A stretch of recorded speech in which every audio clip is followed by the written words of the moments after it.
আসসালামু আলাইকুম। অনেকদিন পর নিয়ে আসলাম হৃদয়ের ক্ষত গল্পের ৭ম সিজন। আশা করি সকলের কাছে ভালো লাগবে। যদি সবাই সাপোর্ট করেন তাহলে আরো নতুন নতুন ভিডিও আপলোড করব ইনশাআল্লাহ।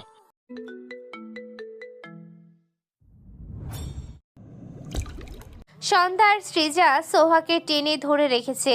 সৌম্যর কথা শুনে সন্ধ্যা সৌম্যর দিকে তাকিয়ে হাসে।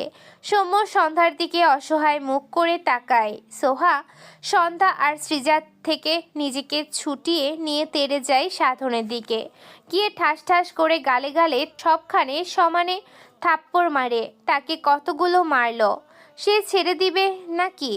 এদিকে সোহার এমন কাজে আবারও সৌম্য সন্ধ্যা চোখ বড় বড় করে তাকায়। সাধন রেগে মেগে সৌম্যকে ধাক্কা দিয়ে সোহার চুল টেনে ধরে দুগালের সমানে চড়ায়। সৌম্য সাধনকে টানলেও সাধনকে একটুও টলাতে পারে না। ওদিকে সন্ধ্যাও সোহাকে টেনে হারাতে চাইছে, কিন্তু পারছে না। এক পর্যায়ে সাধন গায়ের জোরে সোহাকে ধাক্কা দেয়। ফলস্বরূপ সোহা ঘরের কোণায় উল্টে পড়ে। পাশে রাখা বটির উপর ডান হাত গিয়ে পড়ে। টেবিলের কোণায় গিয়ে কপাল লাগে। একই সাথে ঘরের দেয়ালের সাথে মাথায় অনেক জোরে ধাক্কা খায়। মেয়েটা ফুপিয়ে ওঠে। সন্ধ্যা দৌড়ে গিয়ে সোহাকে টেনে তোলে। ডান হাতের একটু কেটেছে, বেকায়দায় লাগলে হাত আজ কি হয়ে যেত। কপালের কোণায় কেটেছে। সোহা মাথার পেছনে হাত রেখে ফোপাচ্ছে। সন্ধ্যা অসহায় চোখে তাকালো। সৃজা রেগে বলে, সাধন ভাইয়া, তুমি কি জীবনেও ভালো হবা না? শুধু মারতেই থাকো।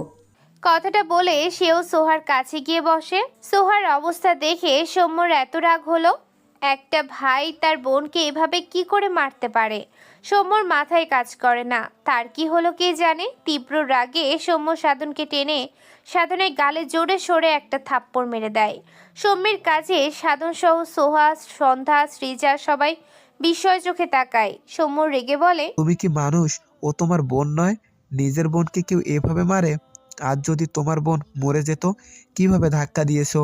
বোনকে কাছে পাওয়ার এজন্য কদর করো না। কখনো হারিয়ে গেলে বুঝতে পারবে বোন কি জিনিস। কথাগুলো বলতে বলতে সৌম্যর গলা ভারী হয়ে আসে। বনুর শূন্যতা তার পূরণ হয় না। সে ভুলতে পারে না সন্ধ্যাকে হারিয়ে ফেলার পর সেই বিষাদময় দিনগুলো। সন্ধ্যা ঝাপসা চোখে তার ভাইয়ের দিকে তাকিয়ে রইল। সৌম্য এগিয়ে এসে সন্ধ্যার উদ্দেশ্যে বলে, বনু, সোহাকে নিয়ে বিছানায় বসিয়ে দে, রক্ত মুছে দে, তারপর আমরা এখান থেকে চলে যাব। সোহা অবাক হয়ে বলে, আপনি চলে যান সৌম্য ভাইয়া। সৌম্য মৃদু স্বরে বলে, হ্যাঁ, আমরা 2 নাম্বার বনু সোহাকেও সাথে নিয়ে যাব। তোমাকে আর মার খেতে হবে না। সোহা অবাক হয়ে সৌম্যর দিকে তাকায়। সৌম্য কত ভালো। সন্ধ্যা মৃদু হাসলো। সৃজা মুখ ফসকে বলে, সোহাকে একদিনেই বোন বানিয়ে ফেললেন, আর আমি 1 মাসের বেশি হয়ে গেল একসাথে থাকছি, তাও আমাকে বোন ভাবতে পারছেন না? আপনি এত কিপটা কেন? সৌম্য বিরক্ত চোখ তাকায় সৃজার দিকে। সোহা হেসে বলে, আরে সিজা পোড়া করো না, সৌম্য ভাই তোমাকে মনে মনে বোন ভাবে। সৌম্য সন্ধ্যাকে তাড়া দিয়ে বাইরে যেতে যেতে বলে, আমার পার্সোনাল লাইফ নিয়ে কথা বলার মানুষদের আমি পছন্দ করি না। সৃজা বুঝলো সে ইরাবতীর নামে সেই মেয়েটির কথা বলাই সৌম্যর এত রাগ। এরপর সন্ধ্যার সৃজা সোহাকে ধরে ধরে বিছানায় বসায়। সাধন স্তব্ধ হয়ে দাঁড়িয়ে আছে, দৃষ্টি সোহার দিকে। সোহা সাধনকে মুখ ভেঙায়। সে তার ভাই পেয়ে গেছে। এই ভাইয়ের কাছে মার খাওয়ার জন্য আর থাকবে না। সন্ধ্যা সোহার মুখ চেপে ধরে, ইশারায় এরকম করতে না করে। সাধন সোহার ব্যঙ্গতে কোনো প্রতিক্রিয়া দেখালো না, চুপচাপ তাকিয়ে রইল সোহার দিকে। এরপর দ্রুত ঘর থেকে বেরিয়ে যায়। সৌম্য উঠানের এক কোণায় বসে আছে। সাধন এগিয়ে গিয়ে বলে, আমার বোনকে নিয়ে যেতে দেব না আমি। সৌম্য পিছু ফিরে বলে, তোমার বোন নিজে আমার সাথে যাবে, শুনে দেখো। সাধন চুপ থাকলো। এরপর সৌম্যর পাশে বসে বলে, আমি ওকে ইচ্ছে করে মারিনি। সৌম্য গম্ভীর গলায় বলে, যারা বোনদের মারতে কোনো পরোয়া করে না, বাঁচলো না কি মরলো দেখে না, তাদের আমি পছন্দ করি না। তুমি আমার অপছন্দের তালিকায় চলে গিয়েছো। সোহা সন্ধ্যার সাথেই থাকবে। আমি সন্ধ্যার মতো সোহাকেও আমার আরেকটি বনু হিসেবে মেনে নিয়েছি। সাধন চুপচাপ শুনলো সৌম্যর কথা। এরপর মলিন মুখে বলে, আমার তো সোহা ছাড়া কেউ নেই। এজন্যই দয়ামায়াহীনভাবে মারো। আজ যদি মরে যেত, ছোটবেলায় বাবা মা মারা গিয়েছে। এরপর সোহাকে আমি তো দেখে রাখলাম, কখনো কখনো নিজে না খেয়ে ওকে খাইয়েছি। তোমরা শুধু মারটাই দেখছো কেন? কারণ তোমার মার সাংঘাতিক। সাধন চুপ হয়ে গেল। সৌম্য আর চোখে সাধনের দিকে তাকায়। সাধন পকেটে থেকে ফোন বের করে মাটিতে রাখতে গিয়েও ফোনের স্ক্রিনে চোখ পড়লে কিছু দেখে। ফোনের লক খুলে দেখলো সৃজার বাবার নাম্বার থেকে অনেকগুলো কল এসেছিল, বেশ অনেকক্ষণ আগে। সাইলেন্ট বলে বুঝতে পারেনি। নোটিফিকেশনে মেসেজ চেক করলো। সৃজার বাবার নাম্বার থেকে মেসেজে লেখা, সাধন, সৌম্য আর সন্ধ্যাকে নিয়ে এই শহর থেকে কয়েকদিনের জন্য দূরে কোথাও যেতে পারবে বাবা? সৌম্যকে বলবে ওদের শত্রু এখানেও চলে এসেছে। তুমি ওদের তোমার চেনা পরিচিত কোনো জায়গায় নিয়ে যেতে পারবে বাবা? আমার এই কথাটা রাখো তুমি। আগামীকাল সকাল সকাল যেন দেরি করো না বাবা। মেসেজটি পড়ে সাধন ভ্রুকুচকে তাকায়। এরপর সৌম্যর দিকে বাড়িয়ে দিয়ে বলে, আঙ্কেল এসব কি মেসেজ দিয়েছে দেখো তো। সৌম্য সাধনের ফোনে মেসেজটি পড়ে আবার অবাক হলো। সন্ধ্যাকে রেপ করার চেষ্টা, তাকে মেরে ফেলার চেষ্টা, এসব মনে পড়তেই সৌম্যর গলা শুকিয়ে আসলো। কারা এমন করেছে? সে আর তার বোনও তা কার কি ক্ষতি করেছে? ইরার বাবার তার বোনকে মেরে ফেলতে চাইছিল, কিন্তু সে তো ইরাবতীর থেকে অনেক দূরে চলে এসেছে। তাহলে সৌম্য বুঝতে পারে না, তবে ইরার বাবাকে বিশ্বাসও করে না। লোকটি খুব নিচু মন মানসিকতার লোক। ওনাদের মতো মানুষদের দ্বারা হয়তো সবই সম্ভব। সৌম্য ভয় পায় ভীষণ। তার বোনকে সে হারাতে হারাতে ফিরে পেয়েছে, আবারও কি করে হারাবে? বনু কিছু হলে সে বাঁচবে কি করে? মামা যেহেতু এই শহরে থাকতে নিষেধ করেছে, নিশ্চয়ই এমনি এমনি বলেনি। কিন্তু সে কোথায় যাবে? হাতটাও একদম খালি। সৃজার বাবাকে একবার কল করতে গিয়েও করলো না, হয়তো ঘুমিয়েছে। অনেক রাত হয়েছে তো। সাধন সৌম্যকে ঝাঁকিয়ে বলে, কি হয়েছে? তোমাদের কি কোনো সমস্যা হয়েছে? সৌম্য সাধনের দিকে তাকালো না। সাধন মলিন মুখে বলে, আমি আর সোহাকে মারবো না। ওকে মেরে আমার খুব খারাপ লাগছে। সোহার মতো আমাকেও ভাই হিসেবে মেনে নাও। আমার আর সোহার দুজনেরই কেউ নেই। সৌম্য সাধনের দিকে তাকালো। সাধন মৃদু হেসে বলে, তুমি কিন্তু আমাকে থাপ্পড় মেরেছো, আমি কিছুই বলিনি। তোমাকে ভাইয়ের মতো ভেবেছি, এই জন্যই নিজের ভুল মেনে তোমার শাসন সাদরে গ্রহণ করেছি। সৌম্য মৃদু হাসলো। ছেলেটা সোহার মতোই মিশুক, খুব দ্রুত মানুষকে আপন করে নিতে পারে। এরা দুই ভাই বোন। সাধন আবারও বলে, তোমাদের সমস্যার কথা কি আমি জানতে পারি? তুমি বলতে না চাইলে সমস্যা নেই। সৌম্য দীর্ঘশ্বাস ফেললো। আকাশপানের চেয়ে ভীষণ কণ্ঠে বলে, যখন আমার 17 বছর বয়স, তখন আমার বাবা তার দ্বিতীয় বউ সহ আরেকটি 10 বছরের মেয়েকে সাথে আনে আমাদের বাসায়। অনেক আগেই লুকিয়ে বিয়ে করে অন্য জায়গায় রেখেছিল। তারপর একদিন বাবা তার দ্বিতীয় বউকে নিজের বাড়ি নিয়ে আসলো। মায়ের সাথে খুব খারাপ ব্যবহার করেছিল, অনেকগুলো থাপ্পড় মেরেছিল। আমি আটকাতে গিয়ে আমিও মার খেয়েছিলাম বাবার হাতে। এরপর মা ঘরের এক কোণায় গিয়ে শব্দ করে কাঁদছিল। আমি আর বনু মায়ের পাশে গিয়ে বসলে মা আমাদের দুজনকে জড়িয়ে ধরে। সেদিন খুব কেঁদেছিল। মায়ের কান্না দেখে বনু ও কাঁদছিল। আমার চোখ ভিজে যাচ্ছিল। আমি মাকে বলেছিলাম, মা তুমি কান্না করো না, আমি এইচএসসি পরীক্ষা দিয়ে কিছু একটা করে তোমাকে আর বনুকে এখান থেকে নিয়ে যাব। মা কান্নার মাঝেও একটু হেসেছিল, আমার কপালে চুমু খেয়ে বলেছিল, আমার আব্বা তুই, কিছু করতে হবে না সোনা, আমি আছি না। বনু দুই হাতে চোখ মুছে বলেছিল। সোমু ভাইয়া, তোমার আব্বা তাহলে কি আমি? মা বনু দুগালে চুমু খেয়ে বলেছিল, তুই আমার আম্মা, আমার আব্বা। আম্মা থাকতে আমার কোনো কষ্ট নাই। সৌম্যর এইটুকু কথা শুনে সাধন বলে ওঠে, তার মানে সন্ধ্যা কথা বলতে পারতো? এই জন্যই আমি ভাবতাম সন্ধ্যা শুনতে পাই, তবে কথা কেন বলতে পারে না। কি হয়েছিল সন্ধ্যার? সৌম্যর গলা ধরে আসে। চোখ থেকে টুপ করে এক ফোঁটা পানি গড়িয়ে পড়ে। সময় নিয়ে নিজেকে সামলে ধরা গলায় বলে, মা আমাদের সেদিন সান্ত্বনা দিলেও নিজেকে সান্ত্বনা দিতে পারেনি। এক সপ্তাহের মাথায় ভোরের আলো চোখের উপর এসে পড়লে আমি জেগে যাই। মা প্রতিদিন ফজরে আমাকে ডেকে দিত, কিন্তু সেদিন ডাকেনি। আমি অবাক হয়েছিলাম। এরপর মায়ের ঘরে গিয়ে মাকে ডাকলে মা সাড়া দেয় না। আমার ডাকে বনু ঘুম থেকে উঠে পড়ে, কিন্তু মা ওঠে না। আমি আর বনু এত করে ডাকলাম, মা আর উঠলই না। আমাদের মাথায় হাত বুলিয়ে আর বলল না। আব্বা, আম্মা, আমাকে এত ডাকিস কেন? একটু ঘুমাতেও তো দিবি না। মা এই কথা মাঝে মাঝেই বলতো, কিন্তু সেদিন আর বলেনি। সেদিনের পর থেকে আর কখনো বলেনি। আমি বনু গলা ফাটিয়ে কেঁদেছিলাম। মা একবারও সাড়া দিল না। রাতেই মা আমাকেও আর বনুকে ভাত মাখিয়ে তুলে খাওয়ালো, কত আদর করলো। আমাদের আব্বা আম্মা বলে ডাকলো। সকাল হতে না হতে মা একেবারে ঘুমিয়ে গেল। এরপর কত রাত বনু না ঘুমিয়ে মায়ের জন্য কাঁদতো, মা মা করে ডাকতো। আমি চোখ মুছে বনুকে জড়িয়ে সান্ত্বনা দিতাম, ঘুম পাড়িয়ে দিতাম। এতটুকু বলে সৌম্য থামে, দু হাতের মাঝে মুখ নিয়ে নিঃশব্দে চোখের পানি ফেলে। খুব মনে পড়ে মাকে। সাধন সৌম্যের কাঁধে হাত রাখলো। সৌম্য নিজেকে সামলে ভাঙা গলায় বলে, সৎমাকে আনার পর থেকে বাবা আমাদের সাথে আগের মতো কথা বলতো না। আর মা মারা যাওয়ার পর বাবা যেন ভুলেই গেল আমি আর বনু তারই সন্তান। প্রায় আমি ভাতের হাঁড়িতে ভাত খুঁজে পাইনি। বনু ক্ষুধায় কাঁদতো, আমি কোথায় পাবো খাবার। সৎমাকে গিয়ে বললে সে কথার আগে থাপ্পড় মেরে বলতো, আগে টাকা ফেল, তারপর খাবার চাইবি। ভরা চোখে বাবার দিকে তাকালে বাবা মুখ ফিরিয়ে নিত। মা মারা যাওয়ার পর বাবার ওই রূপটা আমাদের দুই ভাই বোনের জন্য বিষ ছিল। মা আমাকে টিফিন খাওয়ার টাকা দিত, আমি কখনো খেতাম না। মা অনেক কষ্ট করত, ওই টাকা খরচ করতে ইচ্ছে করতো না।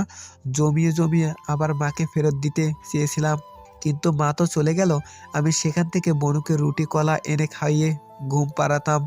মাঝে মাঝে একজনের ভাত থাকতো, গরম ভাতের পানি দিয়ে রেখে দিত সৎমা, যাতে না খাই আমরা। কি করব? বনু ক্ষুধায় কাঁদতো, ওই প্রাণটা বেড়ে কাঁচা মরিচ আর লবণ দিয়ে মাখিয়ে খাইয়েছি। বনুর পেট ভরে পাতে থাকলে দু একবার আমি খেতাম, না থাকলে আমার আর খাওয়া হতো না। কথাগুলো বলেই সৌম্য একটু দম নেয়। এরপর আবারও বলে, 1 বছরের মাথায় আমি এসএসসি দিলাম। এরপর অ্যাডমিশনে প্রস্তুতি নিচ্ছিলাম।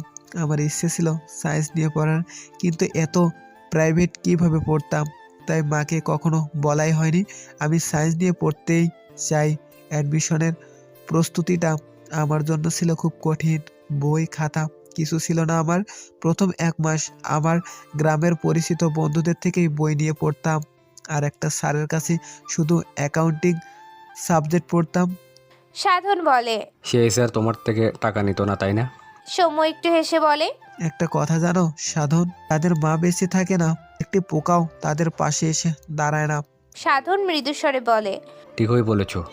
সৌম্য দীর্ঘশ্বাস ফেলে বলে, মিশনের 3 মাস আমি এক জায়গায় রং মিস্ত্রির কাজ করেছিলাম। প্রথম মাসের টাকা পেয়ে কিছু বই কিনেছিলাম, সেখান থেকেই স্যারের টাকা মিটিয়ে দিয়েছিলাম। এরপর প্রায় 3 মাস অ্যাডমিশনের জন্য প্রিপারেশন নিলাম, পাশাপাশি মিস্ত্রি কাজ করলাম। সকালে বেরিয়ে যেতাম, সন্ধ্যার আগে আগে বাড়ি ফিরে প্রাইভেটে যেতাম। এরপর রাতে বাড়ি ফিরে বই পড়তাম। আমার বোনু ছোট হলেও আমার কাজ এগিয়ে দিত, তাই ভাই পড়তো যে। এরপর এক্সাম চলে আসলো, কেন্দ্র দিয়েছিলাম রাজশাহী। পরীক্ষার দিন খুব ভোরে রেডি হয়ে নিলাম। বনু আমাকে জড়িয়ে ধরে বলেছিল, তোমা ভাই, আমি তোমার ছোট মা, আর মায়েরা দোয়া করলে কবুল হয় দোয়া। আমি দোয়া করেছি তোমার পরীক্ষা অনেক ভালো হবে। এরপর বনুকে সাবধানে থাকতে বলে বাবাকে একবার বলে বেরিয়ে যাই। পরীক্ষা ভালো হয়েছিল, ঢাকা ভার্সিটিতে অ্যাকাউন্টিং নিয়ে চান্স হয়ে গেল। সবচেয়ে বেশি খুশি হয়েছিলাম আমার বনু মিস্ত্রি হয়েছিলাম বলে ভার্সিটিতে ভর্তি হতে পেরেছিলাম। বাবা ফিরেও দেখতো না আমার দিকে। বনুকে রেখে আসতে ভীষণ কষ্ট হচ্ছিল। ওকে কাদের কাছে রেখে এসেছি, ওরা কেউ আমার আর বনুর আপন নয়। বনুকে আমার সাথে ঢাকায় আনতে চেয়েছিলাম, তখন বনুকে এনে কোথায় রাখতাম? আমার পকেটে ছিল 2000 টাকা, কোথায় থাকবো এটাই বুঝতে পারছিলাম না। বনুকে আনলে রাস্তায় রাখতে হতো। ভাবলাম নিজেকে একটু গুছিয়ে নিয়ে বনুকে ঢাকা শহরে নিয়ে যাব, কিন্তু যতটা সহজ ভেবেছিলাম কাজটা তত সহজ ছিল না। নিজেই ঠিক করে খেতে পারতাম না। বনুকে এনে কি করতাম? প্রথম কয়েকটা মাস ক্লাস করার পর ছুটি পেয়ে গিয়ে গ্রামে ছুটে যাই বনুকে দেখতে। বনুকে সারা ওটাই প্রথম দূরে থাকা ছিল। বাড়ির দরজায় পা রেখেছিলাম হাসবো বলে, কিন্তু দরজায় পা রাখতে ঘর থেকে বনুর চিৎকার শুনে দৌড়ে ঘরে গেলাম। দেখলাম বনু মাটিতে শুয়ে 2 হাতে গলা ধরে গলা কাটা মুরগির মতো ছটপটাচ্ছে। পাশে আমার সৎ বোন চুপচাপ দাঁড়িয়ে দেখছিল। আমি দৌড়ে গিয়ে বনুকে 2 হাতে জড়িয়ে নিয়ে বলি, কি হয়েছে বনু? বনু শুধু গলা দেখাচ্ছিল। কিছুক্ষণ পর আর আওয়াজ বের হচ্ছিল না বনুর গলা দিয়ে। আমি সময় নষ্ট না করে বনুকে হসপিটালে নিয়ে যাই।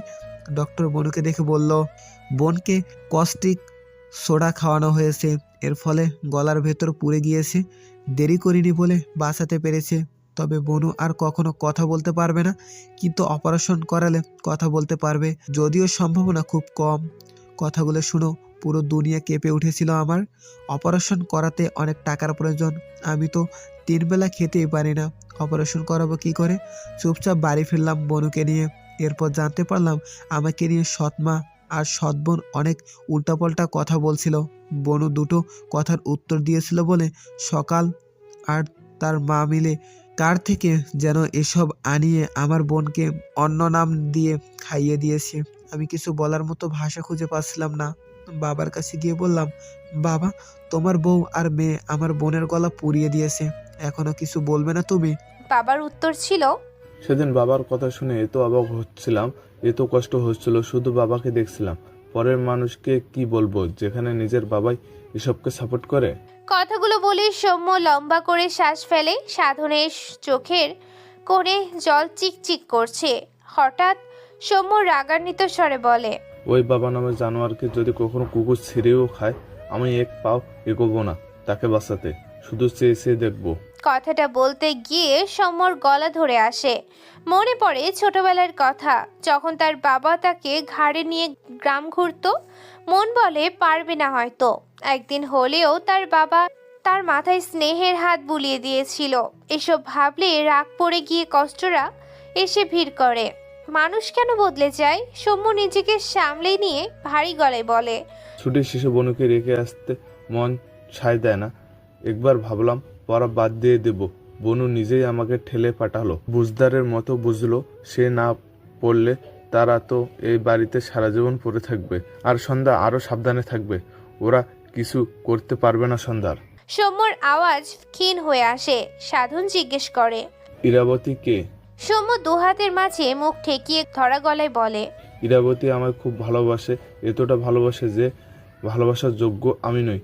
ওকে কোনোদিন একটু হাসাতে পারিনি, ও আমাকে ভালোবেসে হাসাতে ভুলে গিয়েছে, পেয়েছে শুধু কষ্ট। এরপর সৌম্য সাধনের দিকে ভেজা চোখে তাকায়, একটু হেসে বলে, জানো সাধন, ইরাবতী আমার পা ধরেছিল ওর সাথে থাকার জন্য, কিন্তু আমি ওকে ফিরিয়ে দিয়েছি। ওর থেকে কথা নিয়েছি ও যেন ওর মতো বড় ঘরের কাউকে বিয়ে করে নেয়। কত স্বার্থপর আমি। কথাগুলো বলে একটু থামে। এরপর ভাঙা গলায় বলে, ইরাবতীর খাতায় এই পৃথিবীর সবচেয়ে স্বার্থপর মানুষটা আমি। হয়তো সারা জীবন আমিই থাকবো।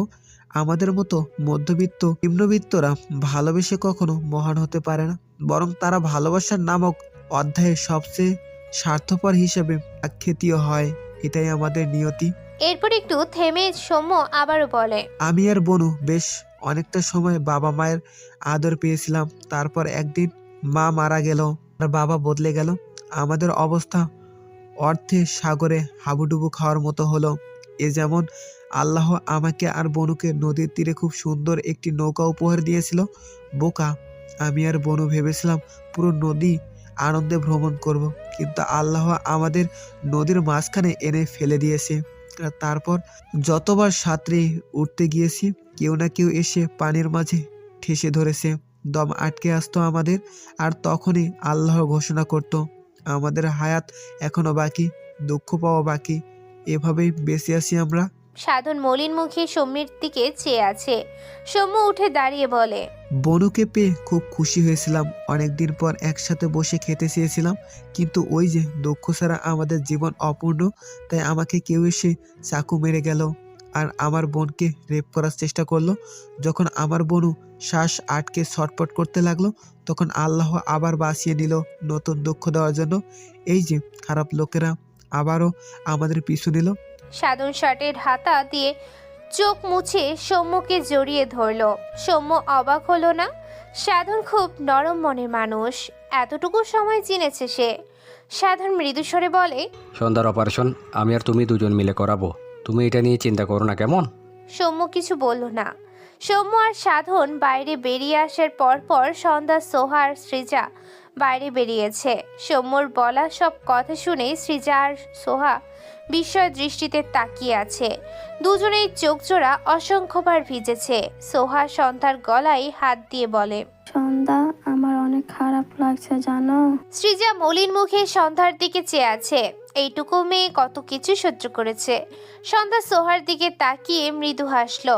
সোহা নাক টেনে বলে, শোনো, আমার ভাইয়াটা 1 নাম্বারের বজ্জাত, কিন্তু মাঝে মাঝে আবার অনেক ভালো। 2টা ভাইয়া মিলে তোমার গলা অপারেশন করবে, তুমি আবার কথা বলতে পারবে। উফ, আমার ভাবতেই কি যে ভালো লাগছে। সন্ধ্যার ঠোঁটের কোণে হাসি, তবে চোখের কোণে পানি জমেছে অনবরত। ডক্টর বলেছে সম্ভাবনা খুবই কম। তাছাড়া সেদিনের পর কত বছর পেরিয়েছে, সে আর কথা বলতে পারবে না। সে বোঝে। সৌম্য পিছন থেকে বলে, এখানে কি করছিস বনু? সন্ধ্যা পিছু ফিরে 2 হাতে সৌম্যকে জড়িয়ে ধরে। কত বছর হয়ে গেল সে কথা বলতে পারে না, ভাইয়া বলে ডাকতে পারে না, মা বলে ডাকতে পারে না। কথাগুলো ভেবে সন্ধ্যার দলা পাকিয়ে কান্না আসলো। ভাইয়ের বুকে মাথা রেখে ফোপালো। সৌম্য বা হাতে সন্ধ্যাকে জড়িয়ে নিয়ে ডান হাত সন্ধ্যার মাথায় রেখে বলে, কেন কাঁদছিস বনু? সন্ধ্যা যেভাবে ছিল সেভাবেই থাকলো। সৌম্য অসহায় চোখে তাকালো। একটু পর সন্ধ্যা মাথা উঁচু করে সৌম্যর দিকে তাকায়, চোখ মুখ লাল করে ফেলেছে। সৌম্য সন্ধ্যার মুখ মুছে দিয়ে বলে, এভাবে তো বোকারা কাঁদে। তুই কবে স্ট্রং হবি বনু? সন্ধ্যা নাক টেনে মাথা নেড়ে বোঝায় সে স্ট্রং হয়ে যাবে। সৌম্য মৃদু হাসলো। সোহা সাধনের পাশে গিয়ে বলে, তুমি আমাকে আর মারবা না বলছো? সাধন সোহার দিকে চেয়ে রেগে বলে, তুই আরে পাতলি কেন? এই জন্য মার খাবি? সোহার রেগে বলে, আবার তুমি আমাকে মারতেছ?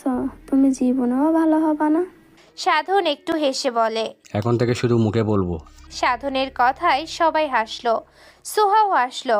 সে তো ভাইয়ের ভালোবাসা বোঝে, কিন্তু সারাদিন ঝগড়া মারামারিতেই সময় কাটে। গতরাত একবারের জন্য আকাশ চোখ এক করতে পারেনি। সন্ধ্যার চিন্তায় মাথা ফেটে যাওয়ার উপক্রম হয়েছিল। সবার আগে আর্টিস্ট দিয়ে সৌম্য আর সন্ধ্যা দুটো স্কেচ তৈরি করে নেয়। এরপর রাতেই সবাইকে খবর দিয়ে উচ্চপদস্থ পুলিশ কর্মকর্তাদের প্রস্তুত করতে বলেছিল। ডিবি, স্পেশাল ব্রাঞ্চ সবকিছু নিয়ে পুরো সিলেট শহর সারা দিন ঘুরেছে। শ্রীজাদের গ্রামের প্রতিটা মানুষ ছবি দুটো দেখে বলেছে তারা এই দুজনকে দেখেছে গতকাল। আকাশ খুশি হয়েছিল, কিন্তু সিলেট শহরের প্রতিটি গ্রাম শহর তন্ন তন্ন করে খুঁজেও সন্ধ্যা সৌম্যর টিকিটিও পায়নি। আকাশ অসহায় হয়ে শ্রীজার বাবার কাছে ফিরে এসেছে। ভেবেছিল লোকটাকে কিছু বলবে না, কিন্তু এই লোকটা তার ধৈর্যের বাঁধ ভেঙে দিল। কোথায় লুকিয়েছে সন্ধ্যার সৌম্যকে? আকাশ সৃজনকে কোলে নিয়ে সৃজার বাবার উদ্দেশ্যে রাগান্বিত বাণী ছুড়ে দেয়, নিজের ছেলের প্রতিও কি আপনার মায়া নেই? এখনো সময় আছে, বলে দিন সন্ধ্যা কোথায়? সৃজার বাবার চোখে মুখে অসহায়ত্ব। সে সকাল থেকে সাধনকে ফোনে পায়নি। সে নিজেও জানে না ওরা কোথায় গিয়েছে, জানলেও বলতো না। সে স্বার্থপর হতে পারবে না কখনো। আকাশ আগের চেয়েও জোরে চিৎকার করে বলে, কিছু বলছেন না কেন? আমার সন্ধ্যা কোথায় বলুন। সৃজার বাবাও কেন যেন রেগে গেল খুব। অতঃপর তেজি কণ্ঠে বলে, কি ক্ষতি করেছে ওরা তোমার? সন্ধ্যাকে রেপ করার চেষ্টা করেও স্বাদ মেটেনি। সৌম্যর পেটে ছুরি চালিয়েও ক্ষান্ত হচ্ছ না কেন তুমি? কেন এমন করছো? কারণটা বলো। সৃজার বাবার কথা শুনে আকাশ স্তব্ধ চোখে তাকায়। তার মাথা চক্কর দিয়ে ওঠে। কানে একটা কথা বাজছে, সন্ধ্যার রেপ। আকাশ ঢোক গিলল। সৃজনকে কোল থেকে নামিয়ে দিয়ে সৃজার বাবার দিকে চেয়ে ঢোক গিলে বলে, কি বলছেন এসব? সৃজার বাবা আকাশের ব্যবহারে অনেক অবাক হলো। এই ছেলে হঠাৎ এমন শান্ত হয়ে গেল কেন? আকাশ সৃজার বাবার সামনে দাঁড়িয়ে হাঁসফাঁস কণ্ঠে বলে, কি হয়েছিল সন্ধ্যার সাথে? সৃজার বাবা আরো অবাক হলো। অতঃপর ব্রুকুচকে বলে, সন্ধ্যাকে র্যাপ করার চেষ্টা করা হয়েছিল। একটু থেমে কণ্ঠে তেজ নিয়ে বলে, চেষ্টা করা হয়েছিল কেন বলছি? সন্ধ্যাকে মানসিক রোগী বানিয়ে দেওয়া হয়েছিল। মেয়েটার মুখের দিকে তাকানো যেত না, ট্রমার মধ্যে চলে গিয়েছিল। ওকে স্বাভাবিক করার ব্যবস্থা করতে না করতেই হাজির হয়ে গেলে আবার তুমি। ওর হাত মুখের ক্ষতগুলো মিশতে না মিশতে আবার তুমি। আকাশ দুহাতে কান চেপে চিৎকার করে বলে, চুপ করুন। সৃজার বাবা চুপ হয়ে গেল। সবাই অবাক হয়ে তাকায় আকাশের দিকে। আকাশের কণ্ঠ কাঁপছে, সাথে শরীর, চোখ দুটো বন্ধ। এসব শুনতে চায় না সে। কে শুয়েছে তার সন্ধ্যাকে? আকাশ হঠাৎই সৃজার বাবার দিকে এগিয়ে গিয়ে ধরা গলায় বলে, আঙ্কেল আপনি সব মিথ্যা বলছেন তাই না? সন্ধ্যা কোথায় আঙ্কেল? সৃজার বাবা অবাক হয়ে চেয়ে আছে। সৃজার মা সৃজনকে কোলে নিয়ে আকাশকে অবাক হয়ে দেখছে। আকাশ সৃজার বাবাকে চুপ দেখে চিৎকার করে বলে, আপনি কেন মিথ্যা বলছেন? সন্ধ্যাকে কেউ ছোঁয়নি বলেন। পাশ থেকে সৃজার মা মলিন গলায় বলেন, সৌম্য নিজে আমাদের এসে বলেছে, আর সন্ধ্যার শরীরে অনেক ক্ষত ছিল, আমরা দেখেছি, মিথ্যা কেন বলবো আমরা? আকাশের বুক ভার হয়। সময়ের পাল্লা যত বাড়ে দেহ জুড়ে ব্যথা ততই বাড়ে। এসব কি শুনছে সে? এসব শোনার মতো শক্তি তার নেই। সৃজার বাবার কাছে এগিয়ে এসে সৃজার বাবার ডান হাত তার দু হাতের মাঝে নিয়ে অনুনয়ের সুরে বলে, আঙ্কেল প্লিজ বলুন আমার সন্ধ্যা কোথায়? সৃজার বাবা ঢোক গিলে।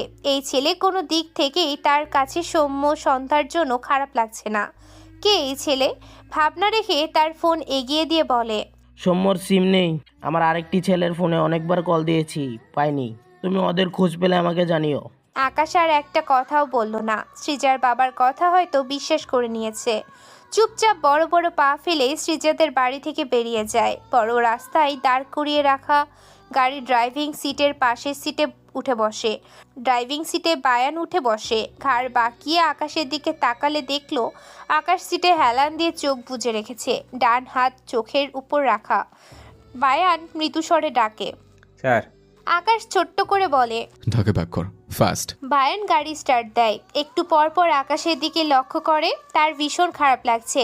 আকাশকে হঠাৎ কেমন নিস্তেজ লাগছে। আকাশ সত্যিই নিস্তেজ হয়ে পড়ে আছে। তার কাঁদতে ইচ্ছে করছে। মনে পড়ে সন্ধ্যার হাসি মাখা মুখ। চঞ্চল সন্ধ্যা সুযোগ পেলেই নাচতো, প্রাণ ভরে হাসতো। আকাশ দেখেছিল সন্ধ্যার ভেতরে লুকিয়ে থাকা উচ্ছ্বাস। শেষবার সন্ধ্যা তার দিকে তাকিয়ে হেসেছিল। সেই সন্ধ্যাকে কেউ ছুঁয়েছে? সন্ধ্যা বাঁচতে চেয়ে ছটফট করেছিল, তাই না? কথাগুলো ভেবে আকাশ দু হাতে মাথার চুল টেনে ধরল। বায়ান গাড়ি সাইড করে, ভেতরে লাইট জ্বালাই। এরপর বিচলিত কণ্ঠে বলে, স্যার ঠিক আছেন? আকাশ বায়ানের দিকে তাকায়। বায়ান অবাক হয়। আকাশের চোখ দুটো লাল। আকাশ আবারও সিটে হেলান দিয়ে ভারী গলায় বলে, বাড়ি চলো। রাত তখন প্রায় 2টোর কাছাকাছি। আসমানি নওয়ানের চোখে ঘুম নেই, এই জন্য ঘর থেকে বেরিয়ে ডাইনিংয়ে এসে বসেছে। আকাশ কোথায় গিয়েছে কে জানে, গতকাল থেকে নেই। আর এদিকে সন্ধ্যার চিন্তায় কিছু ভালো লাগে না। হঠাৎ বাড়ির বেল বেজে ওঠে। আসমানি নওয়ান এগিয়ে গিয়ে লুকিং গ্লাস দিয়ে দেখলো বাইরে আকাশ দাঁড়ানো। অতঃপর দরজা খুলে দিয়ে বলতে নেই, শেষ করার আগেই আকাশ আর তার মাকে জড়িয়ে ধরে। আসমানি নওয়ান অবাক হয়, কাঁধে ভেজা লাগলো। ভদ্র মহিলা বিস্মিত হয়। আকাশের পিঠে হাত রেখে বলে, আকাশ তার মাকে ছেড়ে মায়ের দুহাত তার দু হাতের মাঝে নিয়ে ভাঙা গলায় বলে, তুমি সব জানতে তাই না মা? এর জন্য তো চুপচাপ হয়ে গিয়েছো তুমি।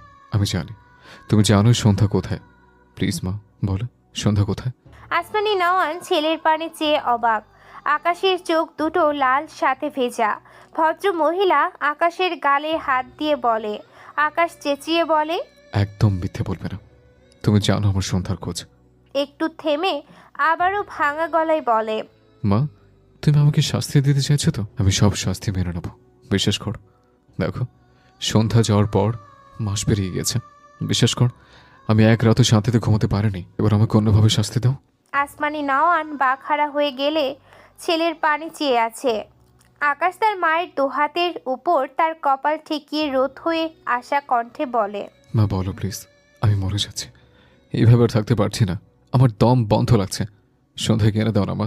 আসমানি নওয়ান বিস্ময়ে বাঘারা হয়ে মাথা নিচু করে তার হাতে মুখ ঠেকিয়ে রাখা অসহায় ছেলেটার পানে চেয়ে আছে।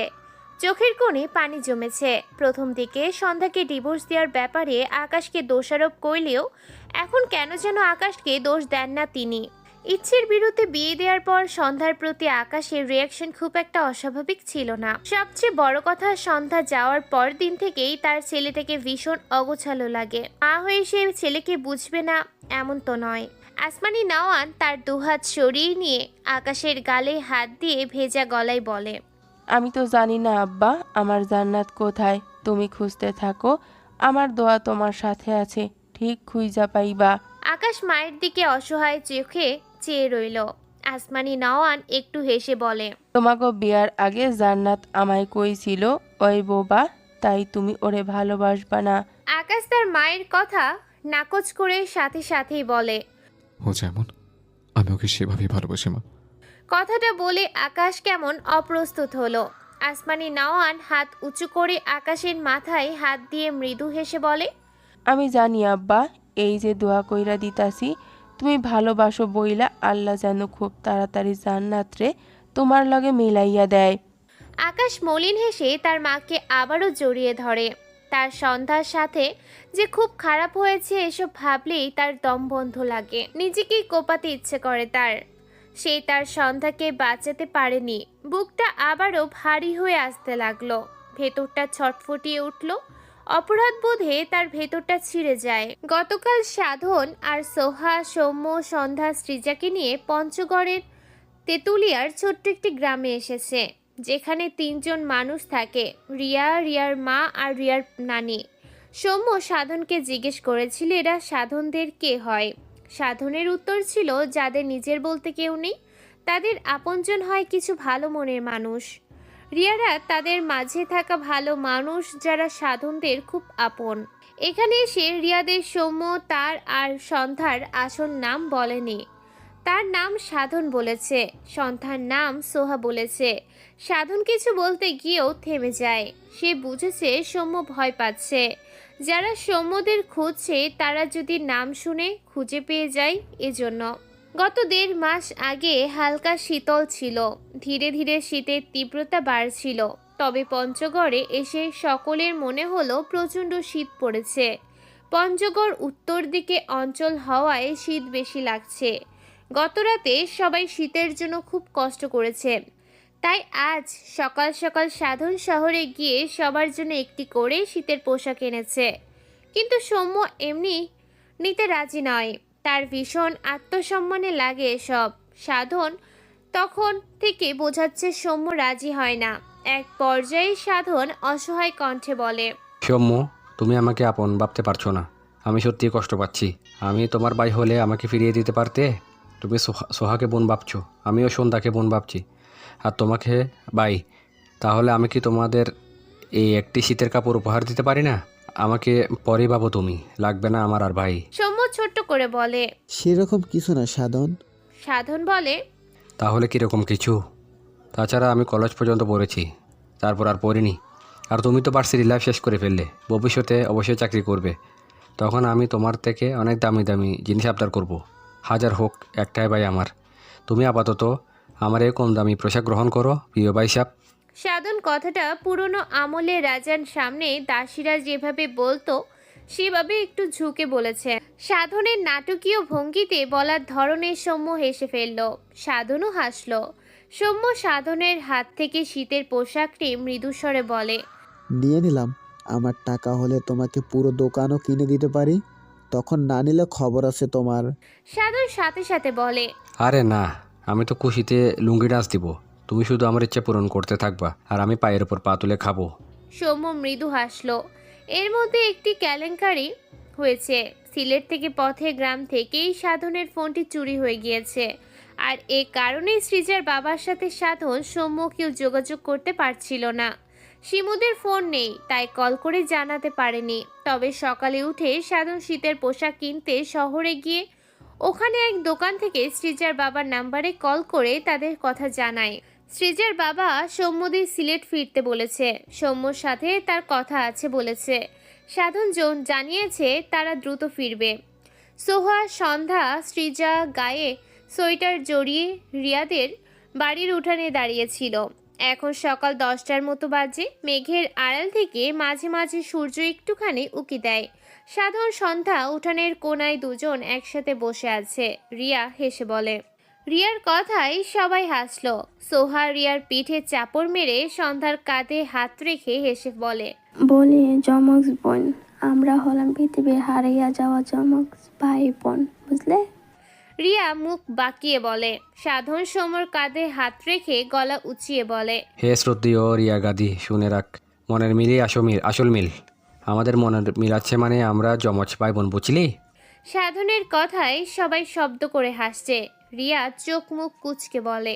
সৃজা হেসে বলে, বাদ দাও রিয়া, নামের মিল, মনের মিল সবই তো আছে, মিল থাকলেই হলো। সাধন হেসে বলে, এই তো একটা মনের কথা বলি সৃজা। রিয়া গাদিকে বোঝাতো সৃজা, সব গাদা বোনদের মাঝে আমি এক চালাক প্রাণী হয়ে মুসিবতে পড়ে গেছি। সৌম্য মৃদু হেসে বলে, এজন্যই তোমাকে দেখার পর থেকে আমার শুধু শিয়ালের কথাই মনে পড়তো। রিয়া হেসে বলে। সাধন দুহাত তার গালে রেখে বলে, এই না ছি, আমি সুন্দর। সাধনের এক্সপ্রেশনে আবারও সবাই হাসতে লাগলো। হাসতে হাসতে সন্ধ্যার চোখের কোণে পানি জমে গিয়েছে। সৌম্য সন্ধ্যাকে এভাবে হাসতে দেখে প্রশান্তির শ্বাস নেয়। তার বনুকে খুব কমই হাসতে দেখেছে সে। সাধন আর সোহা ম্যাজিক জানে যেন এদের কেউ নেই, অথচ কত সুখী তারা, আবার অন্যদেরও মাতিয়ে রাখে। হঠাৎই সোহা সন্ধ্যার দুহাত ধরে উঠানের মাঝে সমানে ঘুরতে লাগলো। সন্ধ্যা প্রথমে ভয় পেলেও ব্যাপারটা বেশ ভালোই লাগলো। ঠোঁট প্রসারিত করে হাসতে লাগলো। সোহা খিলখিলিয়ে হাসে। সৌম্য বলে, বনু থেমে যা, পড়ে যাবি। সোহা চেঁচিয়ে বলে, আরে ভাইয়া, তোমার বোন আমারও বোন, আমি তারবো না তাকে, তাই চিন্তা নেই। সন্ধ্যার হাসি আরো প্রসারিত হয়। সৌম্য সাধন দুজনেই তাদের দু বোনের দিকে চেয়ে মৃদু হাসল। দুপুর হতে না হতেই সন্ধ্যার প্রচণ্ড মাথা ব্যথা শুরু হয়, গায়ে হালকা জ্বর। এখানের আবহাওয়া বেশি ঠান্ডা। হঠাৎ এত বেশি ঠান্ডার সাথে তখন সোহার সাথে লাফঝাপ করে বেচারির এই কাহিল। কিন্তু মাথা ব্যথার তীব্রতায় চোখ থেকে না চাইতেও টপ টপ করে পানি গড়িয়ে পড়ছে। সৌম্য সন্ধ্যার ডান হাত ধরে রেখেছে। খুব চিন্তা হচ্ছে তার। মাথার কাছে সোহা বসে সন্ধ্যার মাথার চুল টেনে দিচ্ছে আর বলছে, আম সরি বোন, তখন অনেক গড়িয়েছে, আমার জন্য তোমার এমন হলো। সন্ধ্যা মায়া মায়া চোখে সোহার দিকে তাকালো। ভাই ছাড়া এভাবে তার মাথায় কেউ কখনো চুল টেনে দেয়নি, এত মায়াও দেখায়নি। মেয়েটি কত আপন ভাবে তাকে। সন্ধ্যা হাত উঁচিয়ে সোহার গালে দিয়ে একটু হেসে মাথা নাড়িয়ে বোঝায়, তোমার দোষ না। সোহার খুব মন খারাপ। হঠাৎই বিছানা থেকে নেমে কোথায় যেন গেল।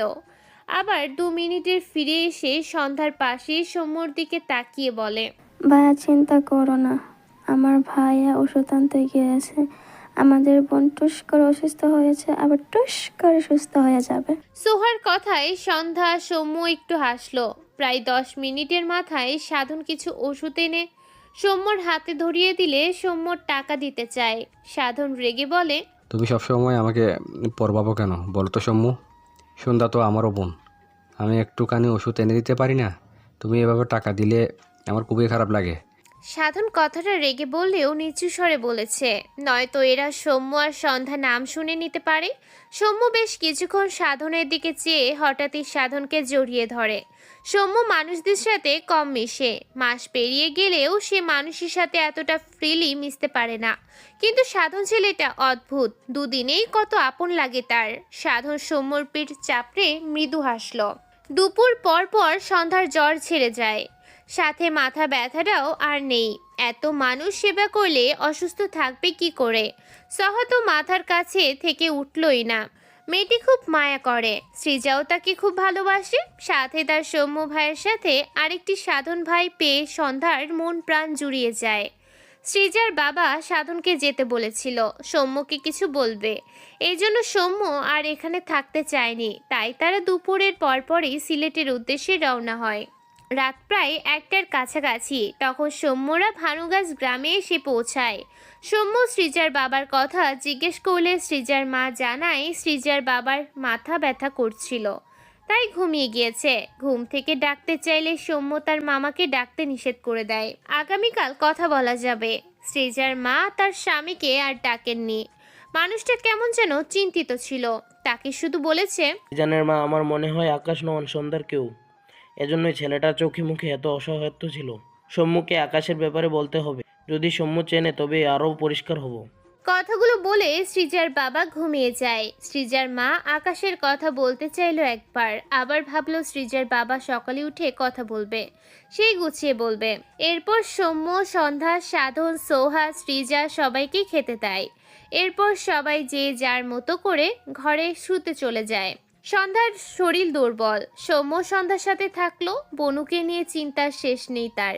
একটু আধটু অসুস্থ বোনকে একা রেখে শান্তি পাবে না। সৌম্যর কাজে সাধন হেসে বলেছিল, মনে হচ্ছে সন্ধ্যাকে বিয়ে দেওয়ার পর সন্ধ্যার কিছু হলে তুমি সন্ধ্যার বরকে ঘর থেকে লাথি মেরে বের করে দিয়ে বলবে, আমার বোন সুস্থ না হওয়া পর্যন্ত আমি ওর সাথে থাকবো, তুই বের হ। সাধনের কথায় সৌম্য চোখ মুখ কুঁচকে নেয়। সোহা সৃজা হাসলেও সন্ধ্যার চোখের কোণে জলকোনা জমে। আকাশের মুখটা মনে পড়ে গেল যে আকাশকে ভুলে যায়নি সে। সাদা পাঞ্জাবি পরিহিত আকাশ যে এখনো তার স্বামী, হয়তো তাকে ডিভোর্স দেওয়ার জন্য খুঁজছে। সন্ধ্যার কষ্ট হয়, সন্ধ্যার মনে প্রশ্ন জাগে, আকাশকে দিয়ে আসা চিঠিগুলো কি আকাশের মন একটু নরম করতে পারেনি? হয়তো না, তার তো কোনো গুণই নেই, আকাশ তাকে নিয়ে কেন ভাববে? কথাগুলো ভেবে বুক চিরে কষ্ট মিশ্রিত শ্বাস বেরিয়ে আসে। আকাশ সিদ্ধান্ত নিয়েছে পুরো বাংলাদেশের খুঁটিনাটি খুঁজবে সে, আর এমনটা করলে সে ঠিক তার সন্ধ্যাকে পেয়ে যাবে। গতকাল রাতে ছটফট করে কেটেছে তার।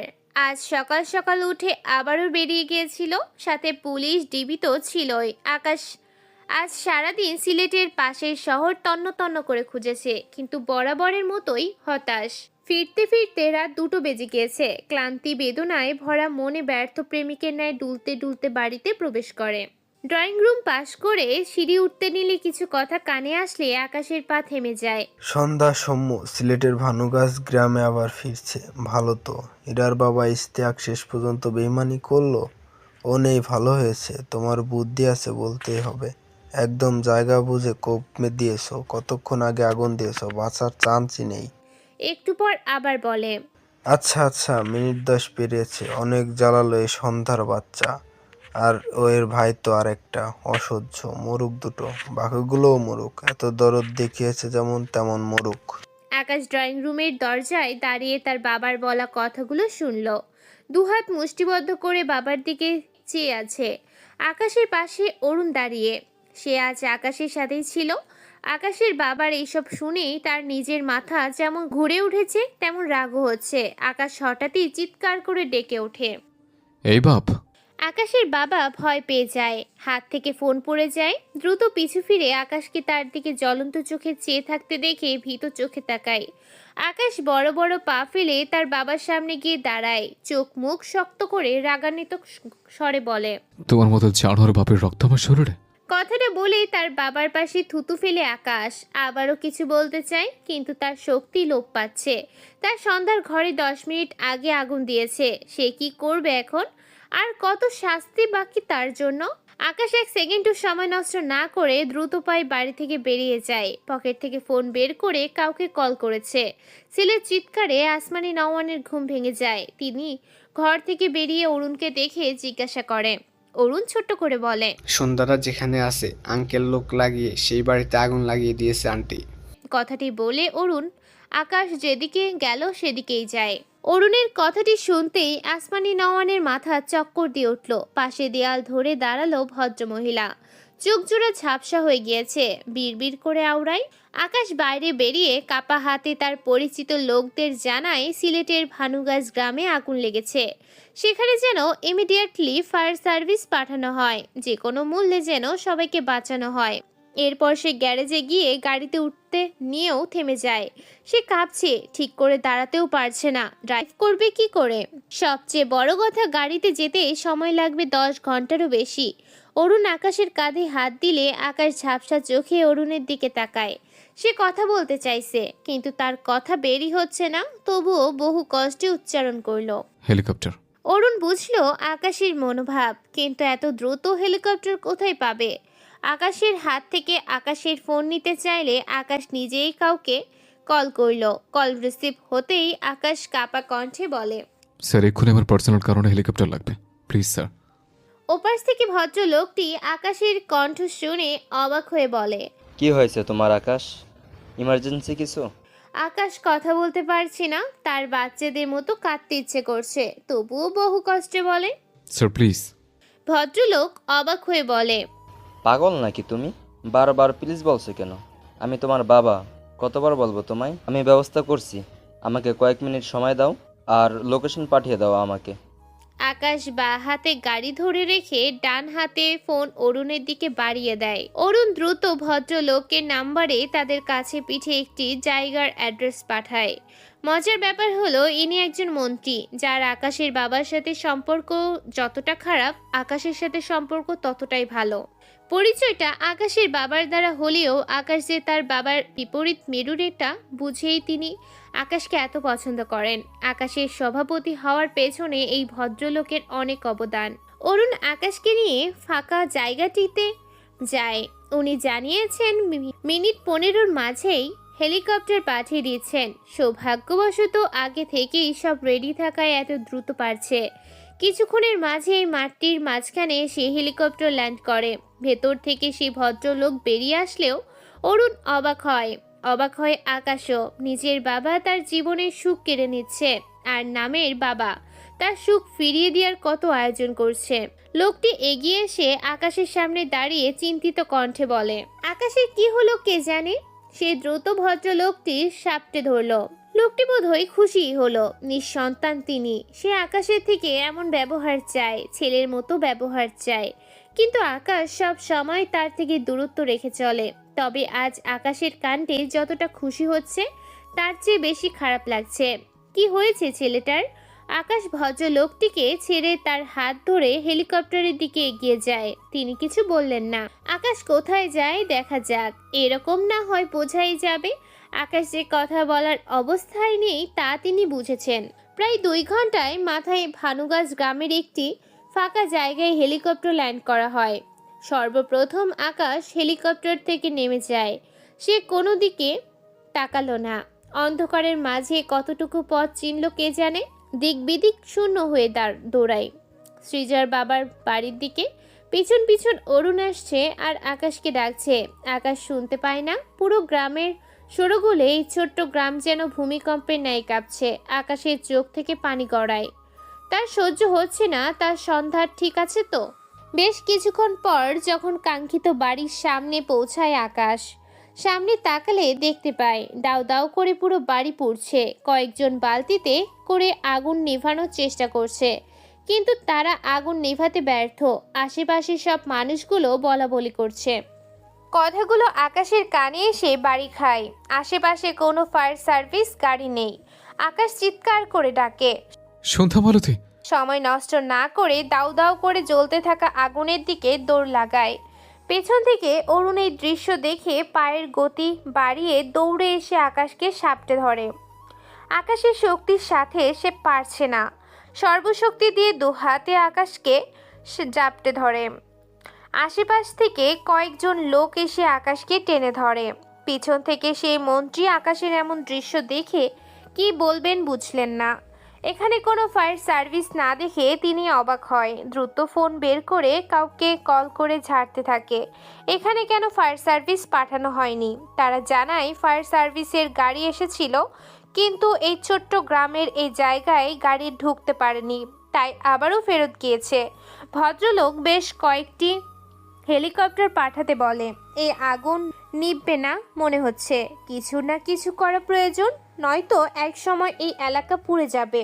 চারপাশটা কেমন যেন গুমগুম করছে। গ্রামের মানুষেরা দলে দলে ছুটছে। সবার ঘুম হারাম হয়ে গিয়েছে। আকাশ জ্বলতে থাকা আগুনের দিকে চেয়ে চিৎকার করে ডাকে, সন্ধ্যা। চোখ থেকে টুপ টুপ করে ঝর্ণার ন্যায় পানি ঝরছে। সবগুলো মানুষকে ঠেলে সামনে এগোতে চাইলো, উল্টে দুর্বল শরীরটা টানতে পারল না। উল্টে 2 হাঁটুতে ভর করে ধপ করে মাটিতে বসে পড়ে। সামনে তাকিয়ে চিৎকার করে বলে, তোমাদের পায়ে পড়ি, আমাকে ছেড়ে দাও প্লিজ। আমার সন্ধ্যা জ্বলে যাচ্ছে, আমাকে ওর কাছে যেতে দাও। ওকে বাঁচাতে দাও, আমার সন্ধ্যা মরে যাচ্ছে। কুত্তর বাচ্চা ছাড় আমায়। এক পর্যায়ে না পেরে আগের চেয়েও জোরে চিৎকার করে ডাকে। সন্ধ্যা মালতী। লোকগুলো অবাক হয়ে চেয়ে আছে। সন্ধ্যা নামের একটি মেয়েকে তারা চিনত। বেশ কয়েকদিন হলো সৃজাদের বাড়িতে দেখেছিল। বুঝলো আকাশের কেউ, এই জন্যই ছেলেটা এভাবে চিৎকার করছে, অনেক প্রলাপ বকছে। আকাশ ক্লান্তিতে মাথা নিচু করে বিড়বিড়িয়ে বলে, আমার ছাড়ো তোমরা, দয়া করো প্লিজ। আমার সন্ধ্যা আমায় ডাকছে, আমি না গেলেও তো মরে যাবে। ছাড়ো আমায় প্লিজ। অরুণ আকাশের সামনে হাঁটু মুড়ে বসে আকাশকে জড়িয়ে ধরে। চোখ থেকে 2 ফোঁটা পানি টুপ করে গড়িয়ে পড়ে। এমন আকাশকে সে দেখেনি। সে চিনতে পারছে না তার বন্ধুটাকে। আকাশ অরুণকে টের পেয়ে কান্নামাখা গলায় বিড়বিড়িয়ে বলে, ভাই আমায় ছেড়ে দে, আমার সন্ধ্যা পুড়ে যাচ্ছে। আমার সন্ধ্যা ছাড়া আমি কি করে বাঁচবো। হঠাৎ গায়ের জোরে অরুণকে ধাক্কা দিয়ে মাটিতে ফেলে দেয়। এরপর লোকগুলোকে ধাক্কা দেয়। সকলে বেখেয়ালি থাকায় বুঝতে পারেনি। আকাশ দৌড় লাগায়, বিড়বিড়িয়ে আওড়ায়। আমার সন্ধ্যা মালতী, তুমি এই তো আমি আসছে। অরুণ দ্রুত মাটি থেকে উঠে দাঁড়ায়, আকাশের পিছু দৌড়ায়। এইবার আকাশের পিছু আকাশের বাবার সমতুল্য সেই ভদ্রলোকটিও ছুটল। রাতের আধারে তাকে কেউ চিনল না, এর জন্যই সুবিধা হয়েছে। গ্রামের মানুষ চারিদিকে ছড়িয়ে ছিটিয়ে আছে। আকাশের পাগলামো দেখে সামনে থেকে বেশ কয়েকজন লোক আকাশকে আটকে ধরে। আকাশ নিজেকে ছাড়াতে ছটফটায়, জ্বলতে থাকা বাড়িটির পানে চেয়ে চোখের পানি ফেলে, চিৎকার করে বলে, ছাড়ো আমায়, এখানে আমার সন্ধ্যা আছে, দয়া করো প্লিজ, আমার সন্ধ্যা মরে যাচ্ছে। অরুণ দৌড়ে এসে আকাশকে ধরে ভাঙা গলায় বলে, এমন পাগলামি কেন করছিস? ওখানে গেলে তুই ছাই হয়ে যাবি আকাশ, একটু বুঝ। আকাশ চিৎকার করে বলে, আমি আমার সন্ধ্যাকে ছাড়া বাঁচতে চাই না, ওকে বাঁচিয়ে দিবে অরুণ, ওর আগুনে কষ্ট হচ্ছে অরুণ, ওকে বাঁচিয়ে দে না। লাস্ট কথাগুলো কাঁদতে কাঁদতে ক্ষীণস্বরে বলে, আবারও আগের ন্যায় মাটিতে ধপ করে বসে পড়ে। গ্রামের লোকগুলো আকাশকে শক্ত করে ধরে আছে, যেন আকাশ কোনো আসামি, তারা মানবতার খাতিরে করছে। আকাশের পাগলামিতে সকলের খারাপ লাগে। সামনে জ্বলন্ত আগুনের থেকে আলো এসে আকাশের মুখে পড়েছে। যারা খবর দেখে তারা অনেকেই আকাশকে চিনতে পেরে কয়েক গুণ বেশি অবাক হয়ে চেয়ে আছে আকাশের দিকে। আকাশ বিড়বিড়িয়ে আওড়ায়, সন্ধ্যা মালতী, আমার রেখে যেও না। হঠাৎই শরীরের পুরো ভার ছেড়ে দিলে শক্ত মাটির উপর ঠাস করে উপর হয়ে পড়ে যায়। অরুণ আর সেই ভদ্রলোকটি দ্রুত আকাশকে উল্টে দেখলো আকাশের জ্ঞান নেই, বুঝলো সেন্সলেস হয়ে গিয়েছে। এরপর আকাশকে কাছে পিঠে এক হসপিটালে নিয়ে যাওয়া হয়। কিছু সময়ের মাঝে বেশ কয়েকটা হেলিকপ্টার এসে উপর থেকে পানি ফেলে আগুন নেভানোর চেষ্টা করে। কারেন্টের তারে আগুন লেগে যাওয়ায় আগুন নেভাতে বেশ বেগ পোহাতে হয়। ধীরে ধীরে ভোরের আলো ফুটতে শুরু করে। ততক্ষণে আগুন নেভাতে সক্ষম হয়। গ্রামের মানুষগুলো হাই হাই করতে থাকে। এক রাতের মাঝে পুরো পরিবার পুরো ছাই হয়ে গেল। আকাশকে হসপিটালে অ্যাডমিট করানোর পর প্রাথমিক কিছু চিকিৎসা দিলে আকাশের জ্ঞান ফিরে আসে। তখন সকাল প্রায় 7টা বাজে। আকাশ চোখ মেলে আশেপাশে তাকিয়ে বুঝতে পারল এটা হসপিটাল।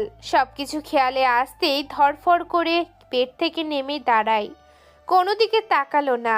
এক প্রকার দৌড়ে কেবিন থেকে বেরিয়ে বাইরে যায়।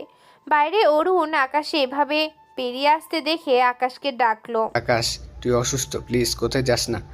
আকাশ অরুণকে ধাক্কা দিয়ে হসপিটাল থেকে বেরিয়ে যায়। পিছু পিছু নার্স এসেছিল, আকাশকে ডাকলো।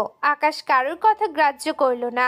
হসপিটালটি সৃজার বাবাদের বাড়ি থেকে খুব বেশি দূরে না হওয়ায় আকাশ কয়েক মিনিটের মাঝেই সেখানে পৌঁছে যায়। দৌড়ে গিয়ে সেই ফাঁকা জায়গায় গিয়ে দাঁড়ায়। আকাশ সামনে তাকায়। গত পরশু যেখানটায় একটি বড়সড় একটি বাড়ি ছিল, আকাশ এসেছিল এই বাড়িটায় তার সন্ধ্যার খোঁজ নিতে। অথচ আজ পুরো বাড়ির সহ বাড়ির প্রতিটি সদস্য ছাই হয়ে মাটির সাথে মিশে গিয়েছে। তাদের মধ্যে একজন তার সন্ধ্যা। আকাশের সামনে এগোনোর সাহস হয় না। হঠাৎই দু হাতে মাথার চুল টেনে সর্বশক্তি দিয়ে চিৎকার দিয়ে ডাকে, সন্ধ্যা মালতী। মাটিতে ধপ করে বসে পড়ে। অসহায় কণ্ঠে আওড়ায়, সন্ধ্যা মালতী, প্লিজ ফিরে এসো। গ্রামের সকল মানুষ যে যার বাড়ি ফিরছিল। কেউ কেউ আকাশকে দেখে মাঝ রাস্তায় দাঁড়িয়ে পড়েছে।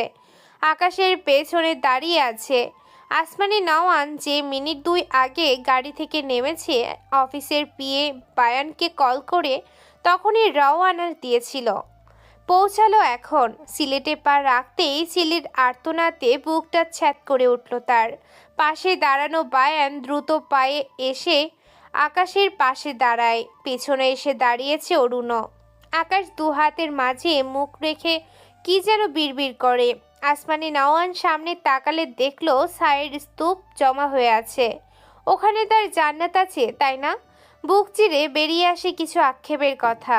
বুকটা ভার হয়ে আসে, চোখ থেকে নোনা পানি গড়িয়ে পড়ে। দুর্বল পায়ে এগিয়ে এসে আকাশের পাশে দাঁড়িয়ে ভাঙা গলায় ডাকে। আকাশ সাড়া দেয় না। আসমানি নওয়ান বেশ কয়েকবার ডাকলে আকাশ মাথা তুলে তাকায়। আকাশের চোখ দুটো রক্তের ন্যায় লাল হয়ে আছে। সেই চোখ থেকেই অশ্রু গড়িয়ে পড়ে। মায়ের দিকে চেয়ে অসহায় কণ্ঠে বলে, আমার সন্ধ্যাকে এনে দেবে না মা? তুমি যে কালকে বললে আমি আমার সন্ধ্যাকে পাবো, তবে কেন পেলাম না মা? কথাগুলো বলতে বলতে আকাশের কণ্ঠ জড়িয়ে আসে। আকাশ হঠাৎই মায়ের পায়ের সাথে কপাল ঠেকিয়ে কাঁদতে কাঁদতে বলে, মা, আমার সন্ধ্যা পড়ে গিয়েছে। আমি ওকে বাঁচাতে পারিনি। ওর খুব কষ্ট হয় সন্ধ্যা বলে দিকে চালা থাকতে। ওকে এনে দাও না মা, আমি আর ওকে বকবো না, কখনো ওকে বাজে কথা বলবো না। আমার সন্ধ্যা অভিমান করে হারিয়ে গেছে। ওকে একবার বলো না মা, আমি ওকে খুব ভালোবাসি। ওকে ফিরতে বলো আমার কাছে। আমি ওকে ছাড়া কিছু ভাবতে পারি না। ও কীভাবে আমাকে রেখে হারিয়ে গেল? মা, কথা বলো। আসমানি নওয়ান শক্ত হয়ে দাঁড়িয়ে আছেন, দু চোখ বন্ধ, চোখের কোণ ঘেঁষে পানি গড়ায়। ছেলের আহাজারিতে বুক ভেঙে আসে, সাথে তার জান্নাতের হারিয়ে যাওয়া। আসমানি নওয়ান ধীরে ধীরে ছেলের পাশে বসে। আকাশ মায়ের মুখের দিকে চেয়ে ভাঙা গলায় বলে, তুমি একদিন বলেছিলে আমি হাজার কেঁদে কেঁদে চাইলেও আমার সন্ধ্যাকার ফিরে পাবো না। তোমার কথা বলে গেছে মা। তুমি খুশি হয়েছো তো? আমি অনেক ডেকেছি সন্ধ্যাবেলা থেকে, কিন্তু আসেনি। ও চলেই গেল। আসমানি নওয়ান বোবা চোখে ছেলের পানে চেয়ে রইল। আকাশ মাথা নিচু করে ক্ষীণ স্বরে বলে, সন্ধ্যা একা একা কেন চলে গেল? আমায় নিয়ে গেল না? আমায় এভাবে শাস্তি দিতে পারলো? মা জানো, আমার কখনো এত কষ্ট হয়নি। আমি এত কষ্ট নিতে পারছি না। আমার সন্ধ্যায় কিনে দিবে মা? আমি আর কখনো কিছু চাইবো না, বিশ্বাস করো। আকাশ কথাগুলো বলতে বলতে তার মায়ের কাঁধে কপাল ঠেকিয়েছে। আসমানি নওয়ান আকাশের পিঠে হাত রেখে নীরবে অশ্রু বিসর্জন দেয়। অরুণ বায়ান একটু পর পর চোখের পানি মুছে ফেলে। আকাশের অবস্থা দেখে তারা নিজেদের ঠিক রাখতে পারছে না। মোট 6টি লাশ পাওয়া গিয়েছিল, তবে কাউকে চেনা যায়নি। পুরো কয়লা হয়ে গিয়েছে। কারো কারো বডির কিছু অংশ খুঁজেই পাওয়া যায়নি। এরপর চোখের পলকে পেরিয়ে গেল 5 মাস। আকাশ, আসমানি নওয়ান কেউ আকাশের বাবার সাথে কথা বলে না, যেন তারা এই ছেলেটাকে চেনেই না। আসমানি নওয়ান সেদিন শক্ত থাকলেও সেদিনের পর থেকে হয়ে গেলেন অসুস্থ। আর আকাশ হয়ে গেল পাথরের মতো শক্ত।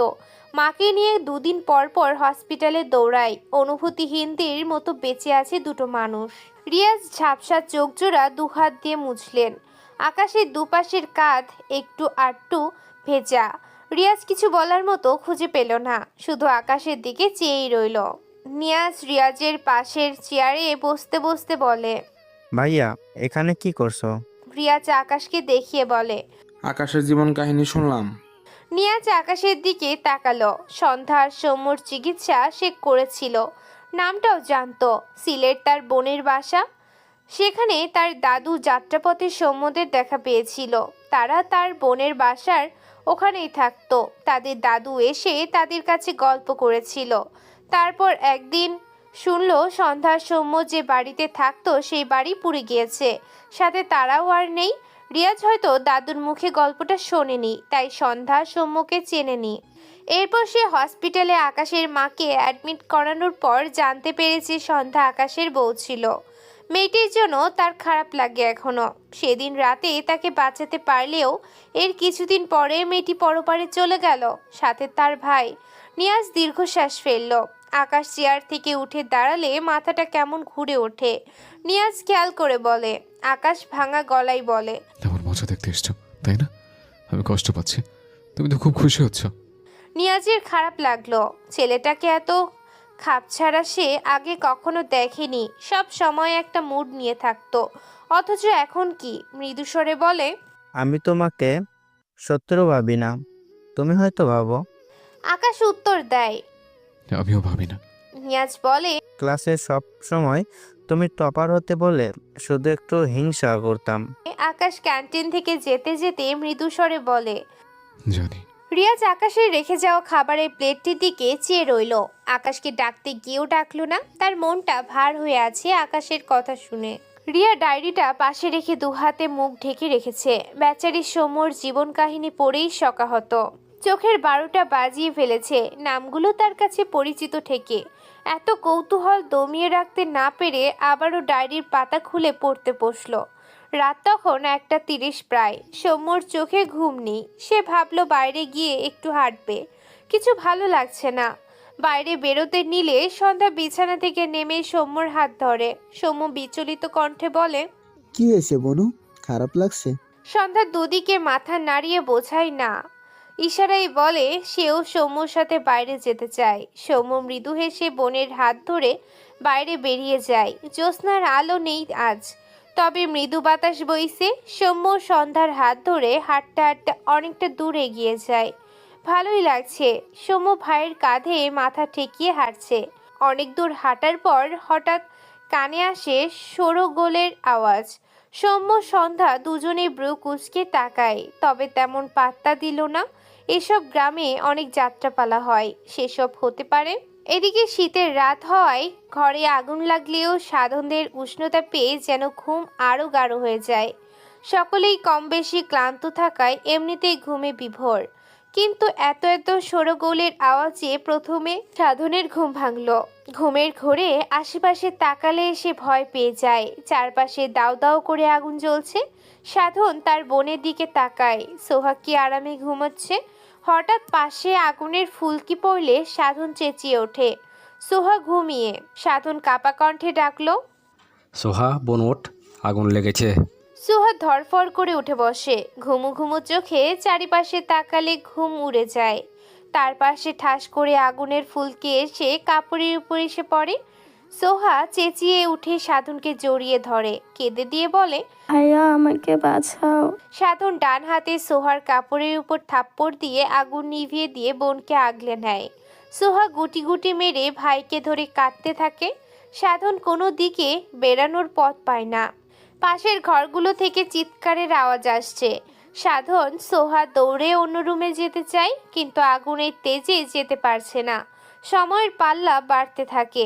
এক পর্যায়ে আগুন থেকে বাঁচাতে পারল না ঘরের ভেতর থাকা ব্যক্তিরা। সৃজা তার ভাইকে জড়িয়ে ধরে আছে। ছোট্ট সৃজান চিৎকার করে কাঁদছে। সৃজা ভাইটাকে জড়িয়ে গলা কাটা মুরগির ন্যায় ছটফটায়। সৃজা কাঁদতে কাঁদতে ভাইকে শক্ত করে জড়িয়ে ধরে বলে, ঘুমা ভাইয়া, আল্লাহ তোকে ফুলের বাগানে রাখবে, ঘুমো। সৃজান বোনের গলা জড়িয়ে ধরে চিৎকার করে কাঁদতে কাঁদতে বলে, আপু আমি মরে গেলাম, আমার শরীর জ্বলছে, আমাকে বাঁচাও।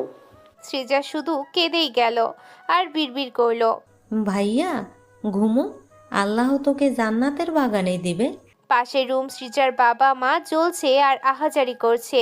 সাথে ছেলে মেয়ে দুটোর চিৎকারে কলিজা ফেটে যাচ্ছে। কিচ্ছু করার রইল না। সৃজার বাবা শেষ একবার দীর্ঘশ্বাস নিয়ে প্রিয় স্ত্রীকে জড়িয়ে অহস্র যন্ত্রণায় জ্ঞান হারায়। একসময় সৃজার মা ও স্বামীর বুকেই হয়তো শেষ নিঃশ্বাস ত্যাগ করল। সাধন সোহা দুজনে দুজনকে জড়িয়ে ধরে আছে। দুই ভাই বোন জ্বলন্ত খড়ির ন্যায় জ্বলছে। সোহা কাঁদতে কাঁদতে বলে, ও ভাইয়া ভাইয়া খুব কষ্ট হচ্ছে গো, আমার শরীরটা জ্বরে ছাই হয়ে গেল। ভাইয়া বাঁচাবে না আমায়? সাধন বোনকে শক্ত করে জড়িয়ে নিয়ে কান্না মাখা গলায় বলে, ক্ষমা করিস বোন, আমি ওপারে গিয়ে আর কখনো তোকে মারবো না। সোহা ভাইয়ার গলা জড়িয়ে কাঁদতে কাঁদতে বলে, ভাইয়া ও ভাইয়া মরে যাচ্ছে আমি, আহ। সাধন বোনের কপালে চুমু খায়। সোহা চেঁচিয়ে কাঁদে। সাধন বোনকে শক্ত করে জড়িয়ে ধরে বিড়বিড়িয়ে বলে, তোকে অনেক ভালোবাসি বোনু। একসময় সাধন সোহাও নিস্তেজ হয়ে গেল। আগুন তাদের জ্বালিয়ে দিল। সোহা বিড়বিড় করে, ভাইয়া ভালোবাসি, সন্ধ্যা বেস্ট ফ্রেন্ডকেও ভালোবাসি। সাধন বোনকে ছাড়ল না একটুও। জ্ঞান হারাই তবুও শক্ত করে ধরে রাখলো। চোখের কোণ ঘেঁষে পানি গড়িয়ে পড়ল। সৌম্যর কথা মনে পড়ল। বিড়বিড় করল, বনু সৌম্য দুই ভাই বোন জ্ঞান হারায় না, হয়তো শেষ নিঃশ্বাস ত্যাগ করে ফেলেছে। দুজন দুজন গলা জড়িয়ে আগুন পোড়া ঘড়ির ন্যায় পুড়েছে। সন্ধ্যা প্রায় 1.5 ঘন্টাখানেক এদিক ওদিক ঘুরে আবারও উল্টো পথ ধরে বাড়ির দিকে যত এগোয় তত মনে হলো চারপাশটা কেমন আলোতে ভরে গিয়েছে। সৌম্য ব্রুগুজকে বোনের হাত ধরে পায়ের গতি বাড়ায়। এতক্ষণে শোরগোল বেড়ে গিয়েছে। অনেকটা কাছে আসলে সৌম্য যখন বুঝলো বাড়িতে আগুন লেগেছে, তখন বোনের হাত ধরে দৌড় লাগায়। সন্ধ্যার চোখ বড় বড় করে ভাইয়ের সাথে পা মেলায়। আগুনের তেজে দুই ভাই বোন এগোতে পারে না। সন্ধ্যা নিঃশব্দে চোখের পানি ফেলে এগিয়ে যায়। এখানে তো সোহা আছে, সবাই আছে। কোথায় সবাই? সৌম্য, সন্ধ্যা, সিজান আর সোহার আর্তনাদ একটু আধটু শুনতে পেল। সন্ধ্যার কান্না পায়। সব ভুলে এগিয়ে যায়। সোহা যে তাকে বেস্ট ফ্রেন্ড বলেছিল, বোন বলেছিল, সেই বোন আর্তনাদ করেছে। সন্ধ্যার পা থেমে যাচ্ছে। সে সব ভুলে দৌড়ায়। হঠাৎই বিকট শব্দ হয়। সন্ধ্যা যেন কিছুর সাথে ধাক্কা খেয়েছে। একদম উড়ে পড়ার মতো কয়েক হাত দূরে এসে পড়ে। সৌম্য চিৎকার করে ডাকে, বনু। দৌড়ে গিয়ে সন্ধ্যার পাশে হাঁটু মুড়ে বসে। সন্ধ্যার কোনো সাড়া নেই। সৌম্য সন্ধ্যাকে এত ডাকলো অথচ কোনো সাড়া পায় না। সন্ধ্যাকে টেনে বুকে জড়িয়ে নিয়ে সামনে তাকায়। আগুনের তীব্রতা যেন বেড়েই চলেছে। হঠাৎই উপরে কয়েকটা হেলিকপ্টার ঘুরতে দেখে সৌম্য ভীত চোখে তাকায়, ভাবে এরাই হয়তো তাদের ক্ষতি করতে চাইছে। সৌম্য দ্রুত সন্ধ্যাকে কোলে তুলে নেয়। কোনো দিকে যাবে বুঝতে পারছে না। তারা বাড়ির পেছনের দিকটায়, এজন্য এদিকে কেউ নেই। সৌম্য জ্বলতে থাকা বাড়িটার দিকে তাকায়। চোখের কোণ ঘেঁষে পানি গড়িয়ে পড়ে। তার প্রিয় মানুষগুলো কি তবে তাকে আর বনুকে ছেড়ে চলে গেল? ভাবনার মাঝেই আরো কয়েকটা হেলিকপ্টার দেখে সৌম্য অজ্ঞান সন্ধ্যাকে কোলে নিয়ে দিক বিদিক শূন্য হয়ে দৌড়ায়। সে পারল না তার প্রিয় মানুষগুলোকে বাঁচাতে। আর বোনটা ঠিক আছে তো? কথাটা ভাবতেই সৌম্যর পায়ের জোর কমে আসে। সৌম্য আশেপাশে লুকানোর মতো কিছু খুঁজে না পেয়ে রাস্তা থেকে কিছুটা নিচের দিকে নেমে যায়। এরপর সন্ধ্যাকে সেখানে শুয়ে দু হাতে সন্ধ্যার গালে চাপড় মেরে ডাকে, বনু, এই বনু, ওঠ বনু। প্রায় 10 মিনিটের মতো সন্ধ্যাকে ডেকেও যখন কোনো রেসপন্স পায় না, তখন সৌম্যর চোখ বেয়ে টুপ টুপ করে পানি গড়িয়ে পড়ে। তার বোনটি কি শেষমেশ হারিয়ে ফেললো? সৌম্য দু হাতে সন্ধ্যাকে জড়িয়ে নিয়ে ভাঙা কণ্ঠে আওড়ায়, বনু, ওঠ না। তুই ছাড়া আমার কেউ নেই বনু। যারা একটু আটটু ছিল তারাও হারিয়ে গেছে। এই বনু, বনু। সন্ধ্যার কোনো সাড়া না পেয়ে সৌম্য দিশেহারা হয়ে পড়ে। আবারও সন্ধ্যাকে কোলে নিয়ে রাস্তা দিয়ে এদিক ওদিক ছোটে। কোথায় নিয়ে যাবে তার বোনটাকে? রাস্তার পাশে একটি কল চোখে পড়লে সৌম্য সন্ধ্যাকে কলের পাড়ে শুয়ে দেয়। এরপর দু হাতে কল চেপে দ্রুত দু হাত কলের মুখে রাখে। কিছুটা পানি দু হাতের মুঠোয় জমা হলে তা নিয়ে দ্রুত সন্ধ্যার মুখে ছিটিয়ে দেয়। এরপর দু হাতে সন্ধ্যার দুগাল ধরে ঝাঁকিয়ে ঝাঁকিয়ে ডাকে, বনু, ওঠ না বনু। আমার একা রেখে যাস না। তুই আমায় রেখে গেলে আমি মরে যাব বনু। তুই না আমার ছোট মা? একটু চোখ মেলে তাকা বনু। সৌম্যর চোখের কোণে ঘেঁষে গড়িয়ে পড়া কয়েক ফোঁটা নোনা পানি সন্ধ্যার মুখের উপর পড়ে।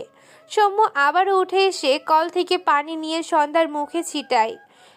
এরকম 4 বার করার পর সন্ধ্যা একটু নড়ে ওঠে। সৌম্যর জানে পানি আসে। দ্রুত সন্ধ্যাকে দু হাতে শক্ত করে জড়িয়ে ধরে বিড়বিড়িয়ে বলে, বনু, আমায় ছেড়ে যাস না কখনো। সন্ধ্যার ভাইকে জড়িয়ে ফুপিয়ে উঠল। সৌম্য ডান হাতে তার চোখ জোড়া মুছে সন্ধ্যার দিকে তাকায়। সন্ধ্যা ভাইকে ইশারায় বোঝায়, সোহা, সাধন, সৃজা, সিজান মামা, মামি সবাই সবাই ওই ঘরে পড়ে গিয়েছে ভাইয়া। সৌম্যর চোখ জোড়া ভিজে ওঠে। আশেপাশে তাকালো, অনেকটা সময় পেরিয়েছে। শোরগোলটা কমেছে বোধহয়। সৌম্য সন্ধ্যাকে ধরে আবারও সৃজাদের বাড়ির দিকে যায়। আশপাশটা কেমন যেন শুনশান লাগলো। কেউ নেই এখানে এখন। কিছুক্ষণ আগেও যেখানে একটি বাড়ি দাঁড়িয়ে ছিল, সেই বাড়িটা এখন ছায়ে পরিণত হয়ে আছে। তাদের ছোট্ট একটি পরিবার ছিল। হয়তো রক্তের সম্পর্ক ছিল না, তবে তার চেয়েও বেশি টান ছিল প্রতিটি মানুষের সাথে। তাদের সবাইকে হারিয়ে ফেলল সৌম্য আর সন্ধ্যা দৌড় দেয়। একটুখানি গিয়ে হঠাৎই পায়ে গরম লাগলে টিকতে না পেরে পিছিয়ে আসে। সৌম্য বোনকে আগলে নেয়। পরনের প্যান্টে ফোন ছিল, যেটা বের করে চারদিকে লাইট দিয়ে খুঁজল কিছু। একটু ঘুরে ঘুরে দেখলে হঠাৎ চোখে পড়ল দুটো মাথা, তবে চেনা যাচ্ছে না। একদম কালো কুচকুচে হয়ে গেছে। সৌম্য বেশ কিছুক্ষণ চিনতে পারলো এটা তার মামা আর মামি। মুহূর্তেই সৌম্যর চোখ বেয়ে পানি গড়িয়ে পড়ল। তার মা নেই, বাবা থেকেও নেই। এই দুজন মানুষই ছিল বাবা মায়ের মতো। আল্লাহ কি সুন্দর করে তাদের কেড়ে নিল। এরপর একটু দূরেই দেখলো একটি ছোট্ট মাথা আর একটি মাথা লাগানো। সৌম্য চিনল এরা সৃজানের আদো আদো স্বরের ডাক। সৃজার বলা সেই কথাটি কানে বাজলো। সৌম্য ভেজা চোখে চেয়ে বিড়বিড় করলো, শ্রেজা, তোমাকে আমি প্রথম দিনই বনু বানিয়ে নিয়েছিলাম, শুধু তুমি বুঝতে পারোনি। সন্ধ্যার চোখ থেকে টপ টপ করে পানি গড়িয়ে পড়েছে। সৌম্য বা হাতে বোনকে আগলে নিয়ে আরেকটু সামনে এগোলে আরো দুটো মাথা দেখলো।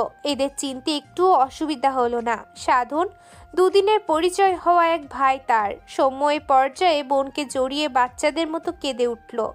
কেন জানি সাধন যে বলেছিল সে চাকরি পেলে তার থেকে সাধন শীতের পোশাক কিনে নিবে।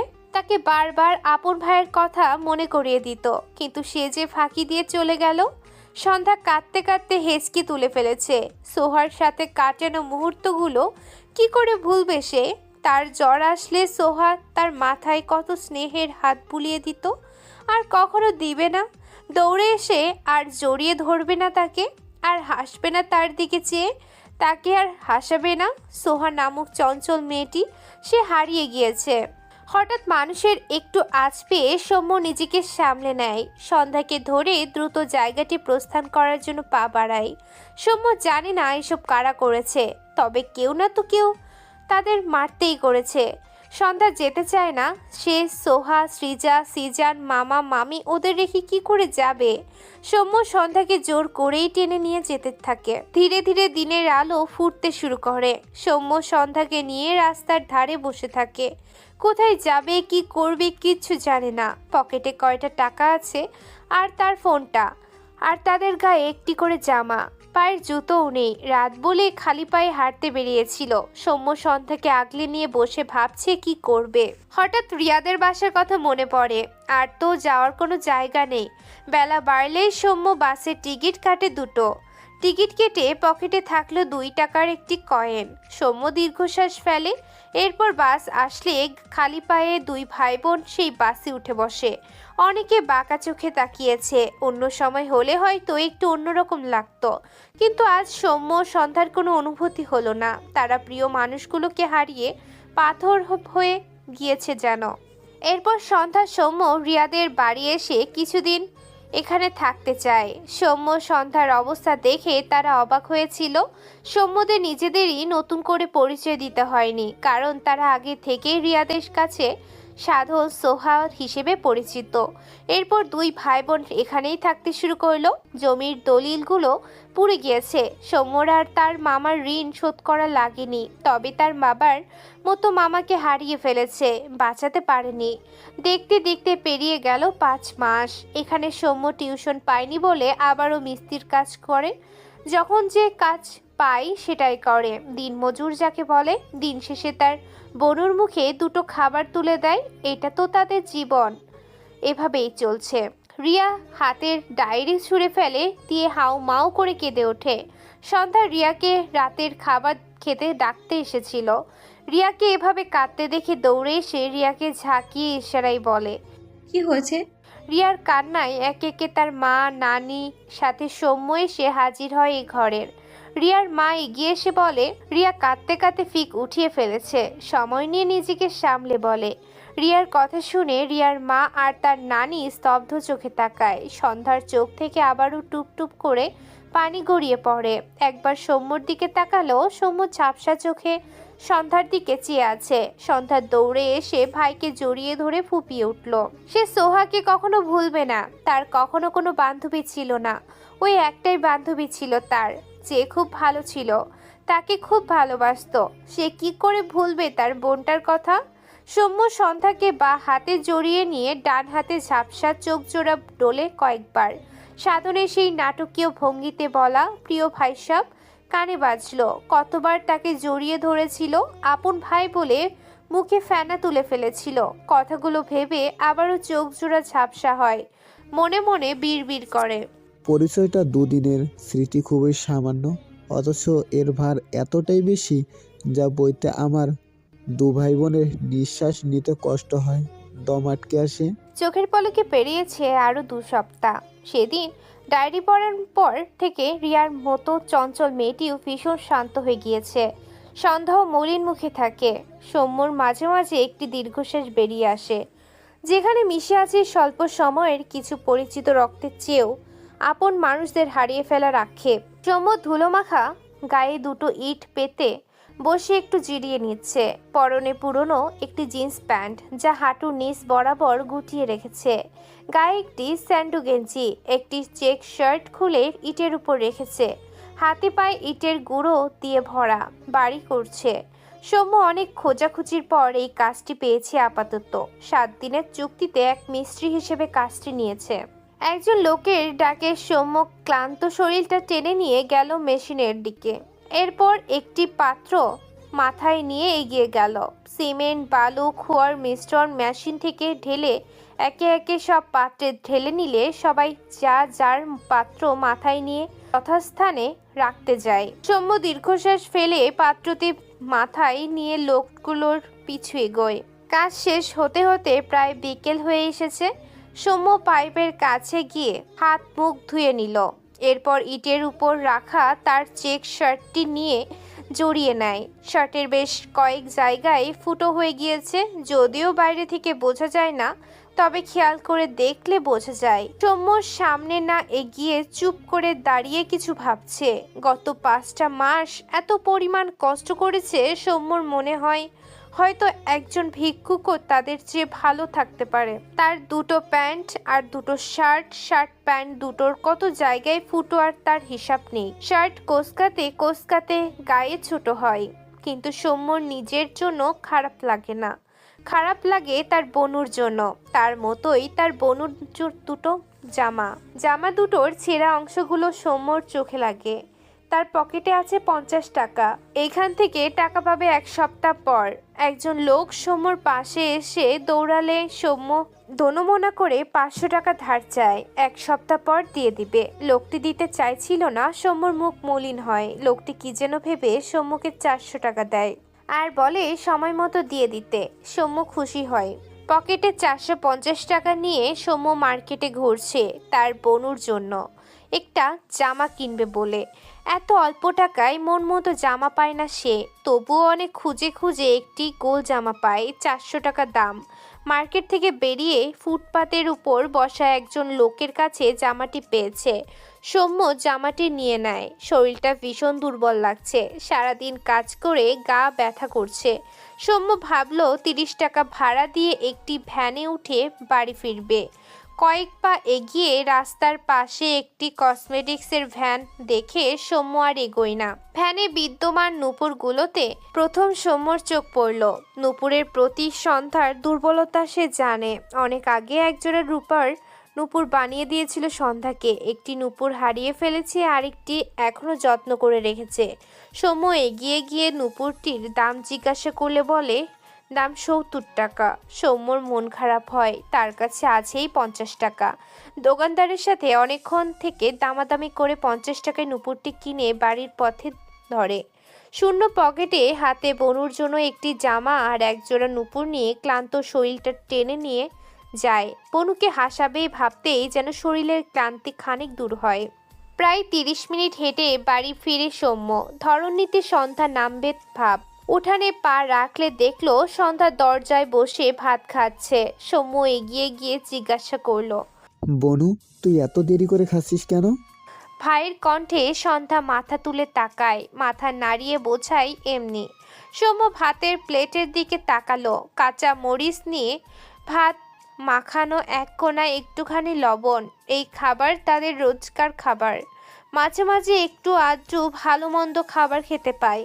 প্রথম সন্ধ্যা ভাত খাওয়ার পর পেট ধরে বসে থাকতো। চোখের কোণে জমা পানি নিয়ে তার দিকে তাকাতো। সৌম্য বুঝতো সন্ধ্যার পেট জ্বলতো, কিন্তু এখন তাদের অভ্যাস হয়ে গিয়েছে। তাছাড়া রিয়াদের অবস্থা ভালো নয়। টাকার অভাবে একটা ছোট্ট ফোন পর্যন্ত নেই। সৌম্য দীর্ঘশ্বাস ফেলে সন্ধ্যার পাশে ঘরের দরজায় বসে মৃদু স্বরে বলে, অনেক ক্ষুধা লেগেছে বনু। সন্ধ্যা ভাইয়ের ক্লান্তিতে ভরা মুখের দিকে তাকায়। তার ভাতের পাত থেকে সৌম্যর মুখের সামনে খাবার ধরে। সৌম্য বিনা বাক্যে খাবার মুখে নেয়। সন্ধ্যা সবটুকু ভাত সৌম্যকেই খাইয়ে দিল। সৌম্য তৃপ্তি করে খায়। খাবার শেষে দুই ভাই বোন ঘরের ভেতরেই যায়। সন্ধ্যা প্লেট হাত ধুয়ে রাখে।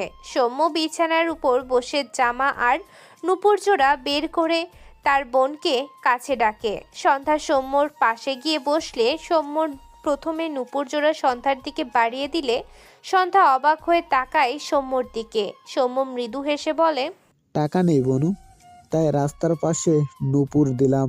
টাকা হলে আবারও রূপের নূপুর বানিয়ে দেব। সন্ধ্যার চোখের কোণে নোনা জল জমে। তার ভাই এত ভালো কেন? সৌম্য তাড়া দিয়ে বলে, পর এটা। সন্ধ্যা সৌম্যর হাত থেকে নূপুর জোড়া নিয়ে তার দু পায়ে পড়ে নেয়। এরপর সৌম্যর দিকে তাকিয়ে মৃদুস্বরে হাসে। সৌম্যকেও একটু হাসলো। এরপর তার আনা জামাটি সন্ধ্যার দিকে বাড়িয়ে দিলে সন্ধ্যা আগের চেয়েও অবাক হয়। সৌম্য মলিন গলায় বলে, সরি বনু, অনেক দিন পর তোকে একটা জামা দিলাম, তোর দুটো জামাই ছিঁড়ে গিয়েছে। যেখানে কাজ পেয়েছি, কয়েকদিন পর টাকা পেলে আরেকটা কিনে দেব। সন্ধ্যা জানে সৌম্যর পকেটে 50 টাকা ছিল। সকালে সে দেখেছে ইশারায় বোঝায়। টাকা কোথায় পেলে? সৌম্য উত্তর করে, যেখানে পাওয়ার পেয়েছি, তোকে এত ভাবতে হবে না। সন্ধ্যা তার ভাইয়ের দিকে চেয়ে আছে। শুধু তার জামা তো ছিঁড়েনি, তার ভাইয়ের শার্টগুলো ধোয়ার সময় সন্ধ্যা খুব দেখেছে সৌম্যর শার্ট প্যান্ট দুটোর অবস্থা। অথচ তার ভাই কই না কই থেকে টাকা নিয়ে শুধু তার জন্য জামা আর নুপুর এনেছে। না চাইতেও চোখের কোণে পানি জমালো। সৌম্য এটা খেয়াল করে বোনের মনোভাব বুঝতে পারে। মৃদুস্বরে বলে, বনু, আমি তো বললাম কয়েকদিন পর টাকা পেলে তোর সাথে আমিও আমার জন্য কিছু কিনবো। এবার একটু হাস। সন্ধ্যা ভাইয়ের কথায় জোরপূর্বক একটু হাসলো। পেরিয়েছে এক সপ্তাহ। সৌম্য গত সপ্তাহে চাকরির পরীক্ষা দেওয়ার জন্য ঢাকায় গিয়েছিল। মূলত এই কারণেই সৌম্যর পকেটে 1 টাকাও ছিল না, নয়তো 100-200 টাকা থাকতো। আজ পরীক্ষার ফলাফল বেরিয়েছে, আর আনন্দের খবর সৌম্যর চাকরিটা হয়ে গিয়েছে। ঢাকা ইসলামী ব্যাংক MTO অফিসার পদে তার চাকরি হয়েছে। অ্যাকাউন্টিং নিয়ে ঢাকা ভার্সিটি থেকে পড়ার পর এই স্টেজ সৌম্যর জন্য একদম মানানসই। সৌম্যর চাকরি হওয়ায় সে যতটা খুশি হয়েছে ততটাই মন খারাপ। সেই ঢাকা শহর যেখানে তার ইরাবতীকে খুব বাজেভাবে ভেঙে দিয়ে এসেছিল। আচ্ছা, ইরাবতী কি তার কথা রেখে বিয়ে করে নিয়েছে? কথাটা ভাবতেই সৌম্যর বুকে চিনচিন ব্যথা করে উঠল। গলা শুকিয়ে আসলো। চোখ বুজে বহু কষ্টে দুবার ঢোক গিলল। তার ইরাবতী ভালো থাকুক, এতটুকুই তার চাওয়া। কিন্তু সে কি করে ওই শহরে থাকবে যেখানে তার বনুর কত বিভৎস স্মৃতি আসে? তাদের মারার চেষ্টা করা হয়েছে। সৌম্যর মন সায় দেয় না। কি করবে সে? সৌম্য সন্ধ্যার দিকে তাকালো। সন্ধ্যা জানালার পাশে বসে রাতের আকাশ দেখতে ব্যস্ত। মন খারাপ তার। খারাপের কারণেই অভাব নেই তাদের। সৌম্য বুঝলো তার বোনটার মন খারাপ করে বসে আছে। সৌম্য কিছু একটা ভেবে ডাকে, বনু, শুনছিস? হঠাৎ ভাইয়ের ডাকে সন্ধ্যা পিছু ফিরে তাকায়। সৌম্য সন্ধ্যার পানে চেয়ে মৃদু হেসে বলে, চাকরিটা আমি পেয়ে গেছি বনু, শুনছিস? সৌম্যর কথা শুনে সন্ধ্যা বিস্ময় দৃষ্টিতে তাকায়। সন্ধ্যা জানে তার ভাই গত সপ্তাহে চাকরির পরীক্ষা দিতে গিয়েছিল। তার ভাইয়ের সেই চাকরি হয়ে গিয়েছে। সৌম্যর চাকরি হয়েছে। সাথে সৌম্যর কথাটা বলার ধরন সন্ধ্যা হেসে ফেলল। বোনকে হাসাতে পেরে সৌম্য মৃদু হাসে। সন্ধ্যা দ্রুত বিছানা থেকে নেমে এক দৌড়ে গিয়ে সৌম্যকে জড়িয়ে ধরে। তার চোখ জোড়া ভিজে গিয়েছে। কম কষ্ট করেনি যে 2 ভাই বোন এই কটা মাস। গত প্রায় 6 মাস তারা অনেক কষ্ট করেছে। গত 6 মাস তারা মাছ মাংস চোখে দেখেনি, নতুন জামা কাপড় চোখে দেখেনি, কখনো কখনো না খেয়ে দিন পার করতেছে। রিয়ারা আর তারা কিছু কিছু সময় এক জায়গায় খাবার খেলেও বেশিরভাগ সময় আলাদাই খাবার খায়। আর সৌম্যের কাছে যখন টাকা থাকতো না, সে ভুলেও প্রস্তাব প্রকাশ করত না। সৌম্য তাকে রুটি কলা এনে দিত। সন্ধ্যা সেই রুটি আর কলা অর্ধেক করে ভাইয়ের মুখে তুলে দিত। দুজন অভাবী ভাই বোনের কত গল্প জমা হয়েছে এই কয়টা মাসে। সাধন, সোহা, মামা, মামি, সৃজা, সৃজান সবাইকে হারানোর ব্যথা তাদের জন্য অজান্তেই গড়িয়ে পড়া কত কণা অশ্রু জমা আছে সে গল্পে। 2 ভাই বোনের মনের মানুষ, একজনের ইরাবতী, আরেকজনের শুভ্র পাঞ্জাবিওয়ালার শূন্যতায় কত শত যন্ত্রণা লুকিয়ে আছে সে গল্পে। সৌম্য বোনকে আগলে নেয়, চুলের উপর একটা চুমু খেয়ে মৃদুস্বরে বলে, চাকরিটা ঢাকায় হয়েছে। কথাটা শুনে সন্ধ্যা ছলছল দৃষ্টিতে তাকায়। সেই শহরে আবার তাকে যেতে হবে। এই শহর তাদের 2 ভাই বোনকে কষ্ট ছাড়া আর কিচ্ছুটি দেয়নি। সেই শহরে তার স্বামী আকাশ থাকে। তার সাথে দেখা হয়ে গেলে সে কি তাকে আবারও ডিভোর্স দেওয়ার জন্য উতলা হবে? ডিভোর্স হয়নি বলে আকাশ এখনো তার স্বামী। এই শব্দ 4টে সন্ধ্যার মনে আজও শান্তি দেয়। তা কি হারিয়ে যাবে? তার সৌম্য ভাইয়া আর কেউ মারতে আসবে না তো? কিন্তু তার ভাইয়ের চাকরিটা তো খুব দরকার। আর কতদিন এত অভাবে মরবে তারা? রিয়ারাও কত কষ্ট করে। সৌম্য ভাইয়া চাকরি করলে রিয়াদের কষ্টেরও লাঘব হবে না। সৌম্য সন্ধ্যার মাথায় হাত রেখে বলে, তুই বললে আমি আবার সামনেবার পরীক্ষা দেব বনু। তোকে তো কথা দিয়েছিলাম তোকে আর ওই শহরে যেতে হবে না। একটু থেমে আবারও বলে, কিন্তু আমি যে তোকে তোর পছন্দের সব খাবার খাওয়াতে চাই বনু, তোকে আমার ঘরে রাজমাতা করে রাখতে চাই। তুই যে আমার ছোট মা, এসবের জন্য তো আমার চাকরিটা করতে হবে। তবুও তুই যা বলবি সেটাই করব। সন্ধ্যার চোখের কোণে জমা পানির কণাগুলো এবার গড়িয়ে পড়ে। কত দুঃখ কষ্টের মাঝেও সন্ধ্যার নিজেকে বোন হিসেবে ভীষণ ভাগ্যবান লাগে। এরকম বেস্ট ভাইয়া কয়জন পায়? সন্ধ্যা সৌম্যের ফোন দিয়ে তাতে টাইপ করে সৌম্যর সামনে ধরলে সৌম্য তাতে চোখ বুলায়। তুমি চাকরি করে রিয়াদের হেল্প করলে ওদের আর এত কষ্ট থাকবে না। তুমি এই চাকরি ছেড়ে দিও না ভাইয়া। আমাদের সাথে আমাদের আল্লাহ আছে। আমি তোমাকে রাজপুত্রের মতো দেখতে চাই ভাইয়া, আর আমিও তোমার রাজমাতা হতে চাই। লেখাগুলো পড়ে সৌম্য মৃদু হাসল। তার বনুর সবার চিন্তা মাথায় থাকে, তার মায়ের মতোই হয়েছে। সৌম্য সন্ধ্যার চোখে পানি মুছে দিয়ে মৃদু হেসে বলে, যথা আজ্ঞা রাজমাতা। সন্ধ্যা ঠোঁট প্রসারিত করে হাসে, তবে তা শব্দহীন। পেরিয়েছে আরও এক সপ্তাহ। সৌম্য সন্ধ্যা ছোট্ট একটি ব্যাগে তাদের একটি করে জামা শার্ট প্যান্ট ভরেছে, আর অপরটি গায়ে। কাপড়ই দুটো, কি আর নেবে। দুই ভাই বোন মূলত ঢাকার উদ্দেশ্যে রওনা দিচ্ছে। সৌম্যকে আরও 2 দিন পর অফিসে জয়েন করতে হবে। 1 সপ্তাহের চুক্তিতে মিস্ত্রির কাজ করে গত সপ্তাহে কিছু টাকা পেয়েছে, যা দিয়ে তাদের যাতায়াত ভাড়া সহ ওখানে গিয়ে কয়েকদিন থাকার ব্যবস্থা হয়ে যাবে। রিয়া সন্ধ্যাকে জড়িয়ে ধরে ফুপিয়ে ওঠে। সৌম্যরা ঢাকায় চলে যাবে শোনার পর থেকে রিয়া আরও চুপ হয়ে গিয়েছে। আর যাওয়ার সময় মেয়েটি কেঁদে ফেলল। সন্ধ্যার চোখের কোণেও পানি। কয়েক মাসের পরিচয়ে মেয়েটি কত আপন হয়ে গেল। সন্ধ্যা রিয়াকে ছাড়িয়ে 2 হাতে রিয়ার মুখ মুছে দিয়ে মাথা নাড়িয়ে কাঁদতে না করে। রিয়া ফোপানো কণ্ঠে বলতে বলতে আবারও কেঁদে ফেলে রিয়া। সন্ধ্যা রিয়ার গাল টেনে বোঝায় সে আসবে, তার ভাইয়া ছুটি পেলেই চলে আসবে। রিয়া নিজেকে সামলায়। সন্ধ্যা সৌম্য রিয়ার মায়ের কাছে গিয়ে দাঁড়ালে ভদ্র মহিলা দুজনের গাল ছুঁয়ে বলে। সৌম্য নীরব সম্মতি দেয়। এরপর সন্ধ্যা রিয়ার নানির সামনে গেলে তিনি সন্ধ্যার দিকে তাকায়। চোখের কোণে পানি তার। উপরে উপরে ভালোবাসা দেখাতে পারে না সে দেখায় সৌম্য সন্ধ্যা রিয়া কাউকেই তার সহ্য হয় না, অথচ ভেতরটা ভালোবাসা দিয়ে ভরপুর। সন্ধ্যা রিয়ার নানিকে বেশ ভালোই বোঝে। রিয়ার নানি মুখ ফিরিয়ে বলে, চাকরি পেয়ে বড় হয়ে আমাদের যেন আবার ভুলে যেও না। সন্ধ্যা রিয়ার নানিকে জড়িয়ে ধরলে বয়স্ক ভদ্রমহিলা সন্ধ্যার পিঠে হাত বুলিয়ে মলিন গলায় বলে, যাচ্ছ যাও, বেঁচেই যাচ্ছি আমি। সন্ধ্যা মৃদু হাসলো। ইনি উল্টো কথা বলবে, অথচ কথায় কত আবেগ মেশানো। সৌম্য গলা ছেড়ে বলে, বুড়ি, তোমাকে কিন্তু সত্যি ভুলে যাব। রিয়ার নানি কথাটা শুনতেই ভারী গলায় বলে, সে যাও ভুলে, আমার তাতে কি।